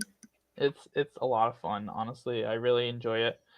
I have a passion just for the subject matter in general, for teaching the subject, for doing it, for enjoying it. And it's a lot of fun. And Yeah. it's just the whole concept and all the things that can be done. It's so creative, even when you're not actually trying to create something. One of my best dreams, for example, was lucid dream number 153, which took place in, if I remember correctly, early May of 2021. So a long time ago, because I'm 27 now. So that was a 153. And that dream, I basically, it started out false awakening style, and my dad comes in my room and he's like, I'm telling him I'm dreaming, and he's like doubting it. And so I grab him and I yank open this door that doesn't exist in the back hall of my room, which is one of the things I started doing to break this schema I had surrounding my house, to break these associations that I couldn't change things in my house. Was Mhm. the first time I realized I could change something in my house is when I made a door that didn't exist. And so instead of trying to change the rooms that were already there, because I was finding that difficult, I was having trouble perceiving those rooms as changeable in the way I wanted. And so what I started doing is, all right, well, if I make this door that exists and it leads to a room that doesn't exist, I'm changing my house. So I'm already changing it. It's just now that this room doesn't have anything associated with it, it's more free to become something weird Yeah. that I want it to. And so I don't have any of these things associated. So in the corner, there was this elevator, and we got into this elevator, and it went up, and there was just dark outside. And so I go, okay, this elevator goes to space. And then a spaceship docked with it, and we climbed in, and climbing through it was like climbing through submarine hatches on an old diesel sub. They're like knee high, you have to climb over them, and it wasn't designed for humans. And so that was the backstory. And so I am fully aware that I'm in a dream here, and I'm half directing and half observing as I'm walking along. And so we walk through and we make a left turn. We're heading towards the front of the ship, and I'm pointing out, okay, well, there's astrometrics on the left, there's engineering on the right, and we're walking up to the front of the ship, and I'm like, well, I don't like one level ships, so I'm just going to make a bridge tower that's completely unnecessary just because I want to. And I'm like just slightly editing certain things and making it go in the direction I wanted to. And then I made this dream character that's fully meta, fourth wall breaking because it's funny. And we're just talking about, lucid dreaming. And then my dad is like weirded out by these bat creatures on the ceiling that are sentient aliens. And apparently this creature is so powerful that they don't even need a spaceship. They just have one to communicate with other people. But it was just this really fun dream that was just funny. I love that. Your dreams are like movies. And then when it finished, it was actually a really realistic representation of floating in space. Like, and not in space. We were back in my house, but I was in the hallway. But like floating in 0G, like if you're not able to reach out and touch something and push yourself along, you're kind of like stuck there in the air. You're trying to float along. And it was like a very realistic rendition of what it would actually be like to be floating in, like, say, the ISS in a hallway without being able to reach something. Yeah. Yeah. Honestly, the realisticness of dreams sometimes is really fascinating. I feel like I've experienced so much that I would never get to experience in waking life, and it's satisfying for real. Joseph L., this is from Sharvaza on Dream Cafe. What do you recommend if I can't fall asleep when I wake back to bed?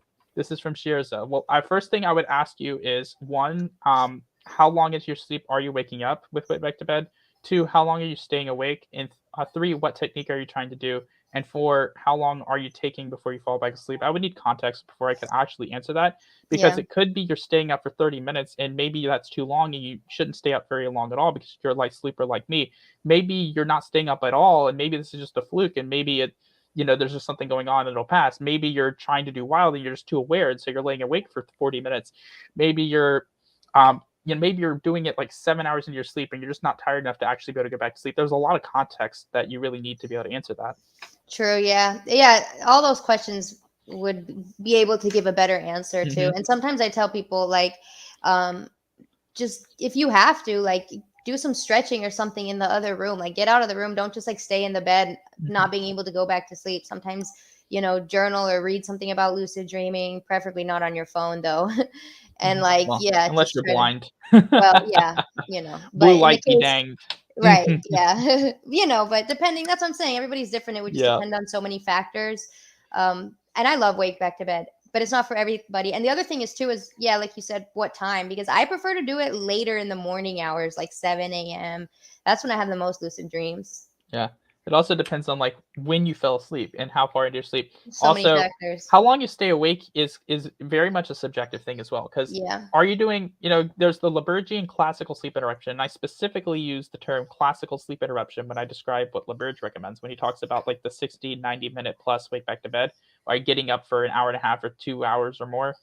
That is very specific. That is a certain thing that I separate from what we typically talk about with wake back to beds is like, because I think the amount of time spent awake can and should be variable and subjective and should be based on how quickly you can fall back asleep. For example, I'm a pretty light sleeper. If I have to get up and move around and do things, then it can take me, if I get up and have to go downstairs and back upstairs, it might take me 45 minutes to fall back asleep because I was just active. But if I get up and don't do anything, I can be back asleep in 5 minutes. Like, the amount of physical activity matters, how long and how quickly or how effectively you can return to sleep, all that matters. That's true. And so there's a big subjective element to that. And so when you recommend just an arbitrary time, you're not taking into account individual sleep schedules. Someone who falls asleep very quickly and has trouble like paying attention to something or doing a technique before they fall asleep, they might want to stay up for closer to 30 minutes. Maybe they can fall asleep in 2 minutes and it's not going to be that big of a deal for them. Someone, however, who takes 20 minutes to fall asleep probably doesn't want to stay up for very long at all. They probably just want to do a technique and then try to go back to bed because it's going to take them to get back to sleep.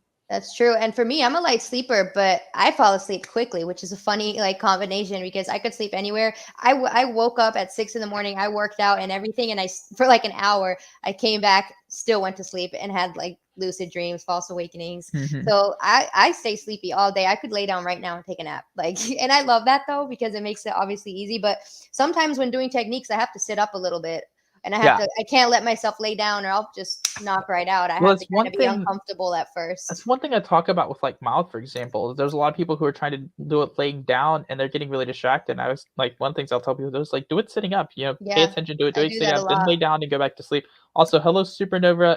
Hello, Pancake. Given that your name's Pancake, I would never have guessed that you were Pancake from the Discord. That never has crossed my mind. But yeah, like seriously, it is also like the how long it takes you to fall asleep is a big part of it. It's part of that calculation. And how quickly, how you return to sleep, how effectively, how quickly you can return to sleep. Yeah. And like, doing mild, I'll even sometimes I'll describe what I'm imagining. Like I'll describe it out loud as I'm imagining, helps me stay focused on it, and I'll do it sitting up, and it helps me stay focused on it. So it keeps me from my thoughts from drifting as much. And then lay down and go to sleep. Oh, you just changed your YouTube name. Great. Thank you. Okay, this is from Sherza again, I believe. Thank you, Joseph L. All right. I do mild. Yep. And because we've talked about this before, actually. So yeah, they do mild. And yesterday, I woke up an hour before my alarm. Okay. How far into your sleep? I set my alarm 5 hours after I go to sleep. Okay, so you woke up 4 hours in. Okay, so it was natural awakening, I guess. And I try to stay awake for a very short amount of time. But when I woke up, I felt very awake. Okay, this might be a one-off, or this might be like a short-term or like a fluke kind of thing. It doesn't sound like a normal thing for you if this isn't something you're used to getting. Waking up very awake, honestly, it's not really like a normal. Like I kind of woke up that way today just because I was really excited after getting 4 lucid dreams. So I was just really in the mood to get up. But waking up after 4 hours of sleep, when you normally wake up to bed around 5 hours, it seems, judging by that description, and then feeling like really awake when you woke up after 4 hours of sleep, it'd be interesting to know like if there's anything going on that's maybe affecting your sleep, like anything that could possibly have kept you awake. Maybe did you consume anything before bed, like any caffeine or anything, or eat or do stuff before bed that could possibly impact your sleep? Like there are other things there. It doesn't sound like it's like a recurring phenomenon though. It sounds like it's a short-term thing. Oh, huge GTAB. Okay. What are your thoughts on that? What was the question again? Sorry, I was So looking their at my question is phone. how to fall back asleep. They were talking about look at what Joseph L's last post. That was the context based on the previous thing we we're talking about with the wake back to bed and how long it was taking them to fall asleep and when they did it. This is the context. So read this post. That was the one I read out loud. Joseph L. Where did you just? It's on my watch page. Oh. Joseph L. All right, I do mild, and yesterday I woke up an hour before my alarm. I set my alarm 5 hours after I go to sleep, and I try to stay awake for a very short amount of time. But when I woke up, I felt very awake. And they woke up an hour, for context, they woke up naturally an hour before their wake back to bed alarm, and they felt really awake, like hyper awake when they woke up. Gotcha. Yeah, I would say if you feel hyper awake, not to get up and do too much. Like try to stay in that relaxing, same body position. Like sometimes you can still do wake back to bed without even fully getting out of bed. And it also too would depend, like, do you normally wake up early? Because some people just normally wake up early and they're up, and if that's the case, like you kind of have to train yourself to just linger and stay sleepy for a little bit. And try to wake up for your wake back to bed. I mean, you can try to find when you're in REM sleep, or you could try to find like earlier in the night when you might be more sleepy, when it's harder for you to actually get up. It says, so this is 4 hours after they go to sleep. And this says a second, so they're not like completely awake, but not like really tired. They could have been also, I don't know if they're tracking their sleep, but maybe they weren't in REM. They might have been in a lighter stage of sleep already, or like in one of those micro awakenings. That's probably what it was. You probably weren't even in REM. Well, we have those micro awakenings all the time, but also those are usually actually a really good time to do wake back to beds. Typically, is do those natural awakenings because we have so many of them. But also, it sounds a little different than the typical micro awakening, because the typical micro awakenings aren't really noticed too often, and when they are noticed, they're usually really light and they're easy to fall asleep to. Versus what this described is not being really tired after they woke up, and they're still only halfway into what should be a normal rest period, 8 hours of sleep. And it's only the second time it's happened to them, and the second time, so I guess 2 times they couldn't fall back asleep. So did you not fall asleep at all for the remainder of the night? Like, were you just up for 4 hours? And what were you doing too? Like, because if you were just watching TV like that, you kind of got to stay in that sleepy, relaxed mindset too. Maybe try a technique or something, a meditation, something to kind of just relax your awareness a little bit. Mr. Johnson, we will get to dream delvings as our next topic once we kind of sort through this a little bit. But yeah. I think he wants to hear your take on dream delving. But yeah, figuring out from this, so this, were you awake the whole night? Did you eventually fall asleep? Because if you're awake the full 4 hours, what were you doing? What did you do anything during that time? What's the kind of context there? Were you just laying in bed trying to fall back asleep for several hours? Because those are different situations. Yeah. So when you say dream delving, do you mean like the wild, or what are you referring to? Dream delving is he's heard me describe dream delving before. I actually taught him dream delving. He wants to hear your take on it, I think. Can you define it? So I don't know what that means. So it's something I think I mentioned before we started, but it's something I mentioned in reference to the conference. So it's a term the community came up with. I was actually taught it. I didn't come up with it, but I've helped to popularize it. And it's an active recall technique. It's something that is recommended in terms of dream recall by the scientific community, but they do not name it, and I think that's to their detriment because it is a separate, distinct practice. Basically, what you do is you stay in the position you woke up in, and because your sleeping position, you know what state-dependent memory is, right? I assume? Yeah. Okay, so your sleeping position is associated with your most recent dream memories. Mm-hmm. And so you stay in that position you woke up in, and you think about what was I just doing? What was I just thinking? What was I just touching, and you re-enter the dream, basically. No, that's incorrect. Right? This is not a lucid dreaming technique. This is an active dream recall technique. Your goal is to remember your dreams. Your goal is not to re-enter. Okay, so that when you say dream delving, you say just to remember based on that. So what you're doing is using that state dependent memory, and you're trying to. This is especially for people who struggle with recall in particular, and so you're trying to pull up as much as you can. You're gauging your recent memory. Okay, what was I just doing? What was I dreaming about? What was I doing? What was I seeing, hearing, touching, smelling, etc.? what were my recent thoughts or emotions, what was I feeling, what was going on, and then you try to, and I'm going to ask this question for you actually. So you actually start at the end of the dream and you work your way back. Why do you do this? Gotcha. I do that all the time, actually. I didn't even know that was what you would call it, but I do that because that's my most recent. So I try to focus on the last thing I can remember of the dream, or sometimes the most notable part of the dream. And usually the feeling of the dream will kind of help me do that. If anything, I'll focus on the feeling or anything I do remember notably from the dream. The body position thing is a big one. And I have another tip too that I learned from somebody that actually has helped me. If I wake up specifically from like a REM dream and I want to remember it, I'll keep my eyes closed in the same body position and I'll move my eyes back and forth behind my eyelids. And that's something about doing that like triggers my brain to remember the dream. Interesting. But can you think about the specific reason why it's recommended to start at the end of the dream and not the beginning when you're dream delving? My guess would be because either that was like the most recent thing you can remember. I'm not sure. So what do you think would be like the easiest thing to remember from a dream, given the fact that dream memories tend to fade really quickly as you're waking up? I mean, for me, it's the most notable part of the dream, not necessarily the last thing. Just like the most. It can be both. It can be the most notable or the last thing, the most recent thing you were just doing, the thing you were just experiencing. But you're working your way backwards because those memories are associated with the other memories that happened before that and that happened before that. And so you're trying to use that memory, that part of it, to recall other parts of the dream, to actually pull those other memories out, to recall them. Yeah, it's like a thread, and then it just starts coming out. That is correct. Yeah. Because it's all associative and you're pulling it all together. And so this is something that I actually have 1,200 character text that I kind of copy paste everywhere. It's actually my full recall text is 1,966 characters. I know because every time I select all to copy it on Reddit, it says 1,966 characters selected. So,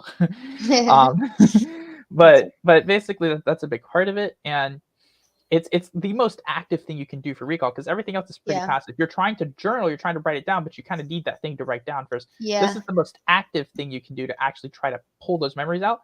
And here's another thing. So you sometimes you can remember one dream doing that, sometimes you can remember multiple dreams. Another part of this is if you sleep in multiple positions throughout the night, you can then move to a different position that you sleep in and repeat the process. Yep, I do that a lot too. And I add the layer of I'll have a voice activated voice recorder. I do this almost every night actually. I'll just have it automatically going on my phone. So if I want to start just speaking from that body position with my eyes closed, I'll be able to gather that without having to get up and write it out. A voice activated voice recorder sounds pretty neat. You don't sleep talk then, do you? No, I don't. I just only, and in the morning it just shows me, sometimes I'll get like my dog or random shit, but I can just sift through them pretty easily and find. And this has helped me remember so many dreams in the middle of the night that I never would have remembered or had the energy to get up and write it out. And I actually remember more details because I didn't move. I stayed in the body, I cycled through my body positions, whatever I had to do. So I always suggest that to people. I love voice activated recorders for that. Well, Joseph L has the next stage for us. So this is for Sheriza. This is the person on the Discord. This is the person who is waking up at 4 hours into their sleep when they are typically trying to wake back to bed after 5. This has happened to them twice. And we had just asked them, have they been able to fall asleep, or the context of what happens behind this. And this is the reply. I tried to go back to sleep for both times. The first time, I fell back asleep after 2 hours. The second time, I couldn't fall back asleep at all. I think this happened, and this is the context here. I think this happened because I was too excited and couldn't let go of my thoughts. Yeah, that'll definitely make it hard to fall asleep if you just let your mind run and wake you up. Meditation, like some sort of anchor, mindfulness meditation, anything to calm you down, and might help. Okay. And James Johnson again commented, association! Exclamation point. But yes, if your thoughts are really wandering or you're really, really hyper paced, I get that in my brain too. I'm constantly thinking about something, and sometimes it's a benefit. Sometimes it's a blessing. Sometimes it's a curse. But yeah, I can see how that would happen. I do wonder if there might be something else there, because lying awake in bed for 4 hours trying to fall back asleep and not being able to, or more, and just not being able to return to sleep, sounds like it's only happened twice. I don't know if this is the beginning of a pattern, or if it's certain nights of the week, or what the deal could be here. Because I know you've been practicing more than 2 nights. I know you've been practicing for a while, actually. I think at least a couple weeks, right? You've been practicing at least a couple weeks, if not more, doing this. And so I do wonder what the underlying issue is. Obviously, of course, like being too hyperactive could be part of it as well. But I wonder if there's anything else going on, because being awake for 4 hours in bed without falling back asleep, that's a long time to be laying there. Yeah. However long. Yeah. 2 hours that first time is long enough. I mean, that's a long time to lay there. That's true. And I would also wonder, does that happen a lot? Like, if you wake up in the middle of the night, do you normally have time That's the struggle falling that's asleep? The second time that this ever happened. But like with intention of wake back to bed, or just like randomly I can't go back to sleep? You know what I mean? They've been doing wake back to beds for a couple weeks now. Okay. Well, yeah, so it might be. Yeah, who knows? Interesting though. Yeah, and they haven't reported anything like this to me on Discord. Well, I would say, like, try not to latch onto that limiting belief of like, oh, I won't be able to go back to sleep now. I'm screwed. Like, don't latch onto that too quickly, or at all. Exactly. Yeah, just find ways to keep yourself relaxed. I like using like lavender, essential oils, like the diffuser, and just things that'll just keep me in like a sleepy vibe. But that happens to me every once in a while, and it's mostly when I'm stressed or anxious, or I can't go back to sleep because, like you said, my mind is running. So it's just like a mental thing. That is the thing. Like, yeah, if you are like really stressed out about something, or you're worried about something, or maybe you think like, one of the things that really does it for me is impending deadlines. Like, if I have to get up at a certain time, and I'm trying to sleep, the closer it gets to that time, the harder it is to fall back asleep. Facts, me too. Because I'm like, well, I don't want to risk it. I'm just up now. Fuck it. Well, I know I'm gonna wake up to that alarm. I'm just worried I'm not gonna be able to get enough sleep in it, so then it's harder to fall back asleep. Yeah, that's true. It's like, I'm not gonna get much sleep at all. It's all mental for sure. Yes, it is. It's so. But especially if it's something you don't want to wake up for. That in particular. Or if it's something really engaging and fun. I mean, like, oh, I'm going on this vacation. It's just a few hours from now. I can't wait. Like, it's really funny is I know for a fact if I make it to the Netherlands next year, I'm gonna be jet lagged out of my mind my first couple of days, because you want to guess what the probability is of me sleeping on a plane? Probably like 0. It is Butarski's GPA from Animal House. You are correct. And for context, for those of you who aren't old enough to know what Animal House is, that's 0.0, or his tagline after that, 7 years of hard work down the drain. I could sleep on a plane. So anyway, I'll see you in Netherlands though. Yeah. But yeah, like I've because it's not just a plane, it's any vehicle. I haven't been able to sleep in any it's not any vehicle aside from a cruise ship, like where I'm fully laid on a bed, since like I was a young kid. Even when Dad and I went on a trip together last year, I stayed up all night the night before, and I couldn't fall asleep in the car. With the receipt reclined, mind you, and being in a somewhat comfortable position. And then the time before that, I was the closest I've come to falling asleep on a moving vehicle was on an Amtrak Acela train heading back to DC from Philly, and I had been awake for 30 hours straight up to that point, and so that's the closest I've ever come to falling asleep on a vehicle. Damn. By force, you just couldn't take it. That's funny. Yeah, environment is interesting when it comes to like how well you can sleep, and having a good sleep environment is a big thing too. Yeah, so I will walk off that plane into whatever airport, and I will be like, I will have been up, because those flights are usually in the evening, and if I have to connect, because I will have to connect, I will have been up since like probably noon the day before or earlier, depending on when I had to get the flight out to Dallas. I've probably been up since like the date or earlier, and then come I'd probably be up for like 15 hours or so by the time we actually land, and it'd be like 3 a.m, and I'd be ready to go to bed, and I'll just be like dragging. It'll be 8 a.m. because I didn't get any sleep on the plane, and it'll be 9 a.m. and I'll just be like walking around the airport going like and like ready, but I'll push through it, and then I'll be like awake for 27 hours or something, and then I'll crash hard that night, and so maybe I won't be too jet lagged. We'll see. Yeah, we'll see. I mean, I'll be jet lagged too, so we'll be fine after a few days. It'll be fun. Yeah, dude, that's awesome. So he said between those 2 times, wake back to bed worked perfectly. But after I had my first lucid dream, which was just a day or so ago, I might have raised my expectations way too high, and I just couldn't wait.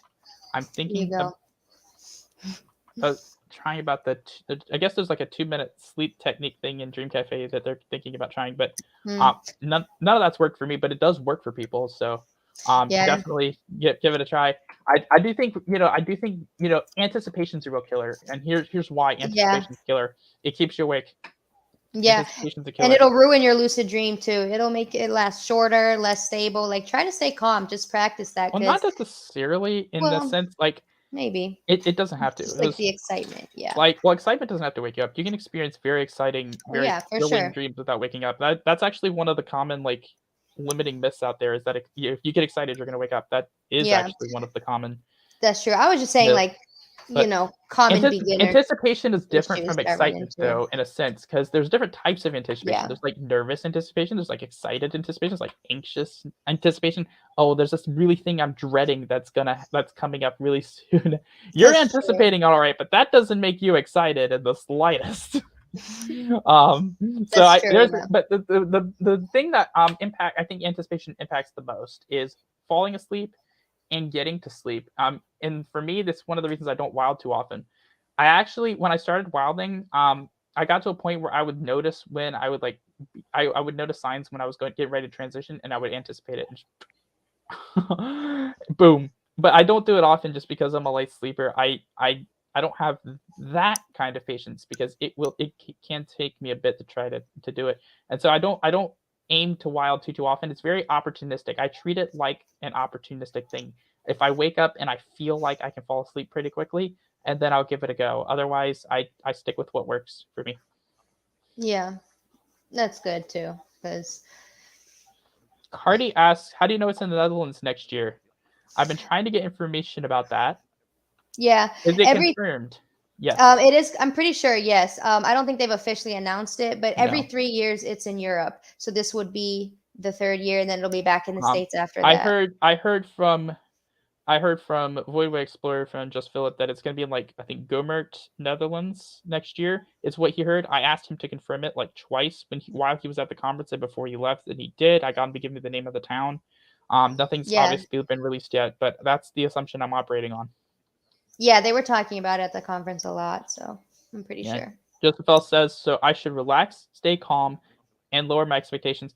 I would say relax and stay calm, and just try to be more passive with the expectations. I mean, the expectations themselves don't have to be the issue. Just be more like passive about it. I mean, don't let them influence how you're falling asleep, in a sense.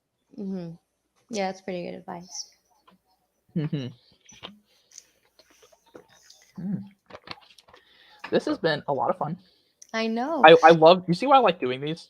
Oh yeah, we should do it more often. And does YouTube record and save it, or how does this work? Absolutely. In fact, this will be on my channel in perpetuity after it's done. So I guess on mine too. Okay, good. Because I definitely I might take the audio and like drop it on the podcast or something. But I definitely want to do this again, because there's so many like rabbit holes to get into. Like you can always take the audio and then like delete the live and then like upload it as a video. You can always do that if you want. Yeah. Because then you can put your own visuals to it. That's true. Yeah, okay, so I'll download it, or if I have any trouble, I'll message you for help. It shouldn't be that hard. It's just in YouTube Studio. You select it. I'll figure it out. Yeah, it's easy. That's it's cool. Easy. Yeah. Cool. So it'll be available to watch later. Absolutely. Yeah, definitely fun. We should do this more often. And I also, I wasn't looking at the comments at first when I was having technical difficulties, but Jesse Lyons dropped in and said, hey, and that's the guy you wanted. Yeah, he has aphantasia. Yes, yeah, exactly. So that would be cool. We totally talk to it would be cool if we could talk to him and teach him lucid dreaming. I know. Yeah, I'm gonna talk to him about it. See if that would be a lot of fun. Yeah, it would be. Okay, so we're gonna have to schedule this in the future. Obviously, you know how to find me. I know how to find you. For sure. And maybe we can do a three-way. I know Philip would like to stream with you as well. Yeah. So we could do like a three-way. I can stream up to 3 destinations, so I am good to go on that side. Yeah, let's do it. Let's plan it. If you want to talk to him or make a group chat or whatever, we can schedule that. Because yeah, I'm trying to do this definitely more. I just want to read a couple more things to you because these are directed at you on my stream. Oh yeah. Joseph, I know James Johnson said this. He said, I believe appreciation for normal dreams, improving dream call, and intention in the meantime can help. Joseph L said to you, all right, thank you, and Amina very much. So thanking both of us. Oh, thank you. So sweet. Well, guys, this has been Amina from the Dream World Podcast. You can find her on YouTube at the Dream World Podcast. And what's your TikTok for everybody? Amina's Dream World. Amina's Dream World on TikTok. Obviously, this has been Skyfall Blind Dreamer on my end. Please, if you like the content, go to both channels and give both of us a like and subscribe. Definitely can both use it. And thank you all for watching. Stay tuned for future streams like this because there will be more where that came from. Most definitely, yes. And thank you so much for showing me the YouTube ropes. Yeah, make sure y'all follow. Is this your first time streaming on YouTube? Yes. Really? Yes. You've never streamed on YouTube before? No, I'm so behind. Dude, I do everything by myself. Like TikTok, people think that I try to get all the platforms. Yeah, I stream on TikTok. I'm kind of new to the YouTube game, so I'm trying to. What I really suck at with YouTube is editing. I am terrible at it. I also don't do thumbnails. I wonder why. Yeah. But yeah, live streaming has been what I basically do most of. It's the easiest. How did you like StreamYard? I like it a lot. I like it a lot for sure. It's pretty easy to use. Yeah, it's pretty easy. Very seamless. Seamless. When it comes to live streaming, it's definitely got some perks. Philip liked it too, but yeah, I think we could do some 3-ways. This is a great way to panel. Even though I can only stream to 3 destinations, I got premium, so I can have up to 10 people on here. It's cool. That's awesome. I think it's either 10 or 8. I think I might have 8 or something, but still, I can have a lot of people on here at once. Yeah. Yeah, this is awesome. This is literally exactly what I needed to get into for the podcast because just keeping the conversation going, that's what I do. It's amazing. All right, well, we can have a good one, and if we come up with any specific dream topics to discuss, we might try to narrow the focus next time. Yeah, this is a good intro, though. Yeah, covered all the bases, get to know each other. Yeah, exactly. Okay, all right, well, thank you, everybody, and I'm gonna cut off this end. Have a good day, everyone. And there. Ended it on my end, and that means I can close that window. Yay, that was awesome. That was a lot of fun.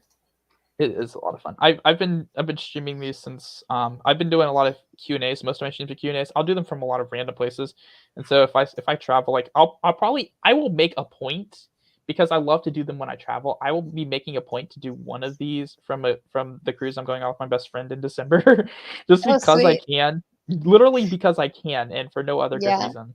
True. I'll be out of the country in August, and I was already thinking of streaming from there. Where are you going? I'm going to Colombia, which is where my family's from. Ooh. Yeah, we have a wedding, and the scenery there is beautiful. So maybe I'll catch you on a stream with some cool backgrounds or something. Maybe I'll have to take a look at that. By the way, did I tell you? Did I tell you the secret? Did I tell you the inside joke behind my profile picture and name on Discord? No, I was wondering that though. Oh, because it's a really good parable for lucid dreaming. Or like kind of, yeah, it is kind of like a parable. So or paradox, actually, a paradox too. But basically, I did it because I wanted people to more easily recognize that I was blind. So I got someone to help me find a Kane profile picture and then made my name Skyfall Blind Dreamer. And here's the thing, no one recognized it. Like I've less than 100 people over the thousands I've talked to have ever noticed it. And most people have to be told, like well over 90% of the people I talk to have to be told that I'm blind. And so the inside joke is, I don't do anything to hide the fact that I'm blind, but all the people can't see it, and it's right there in front of them.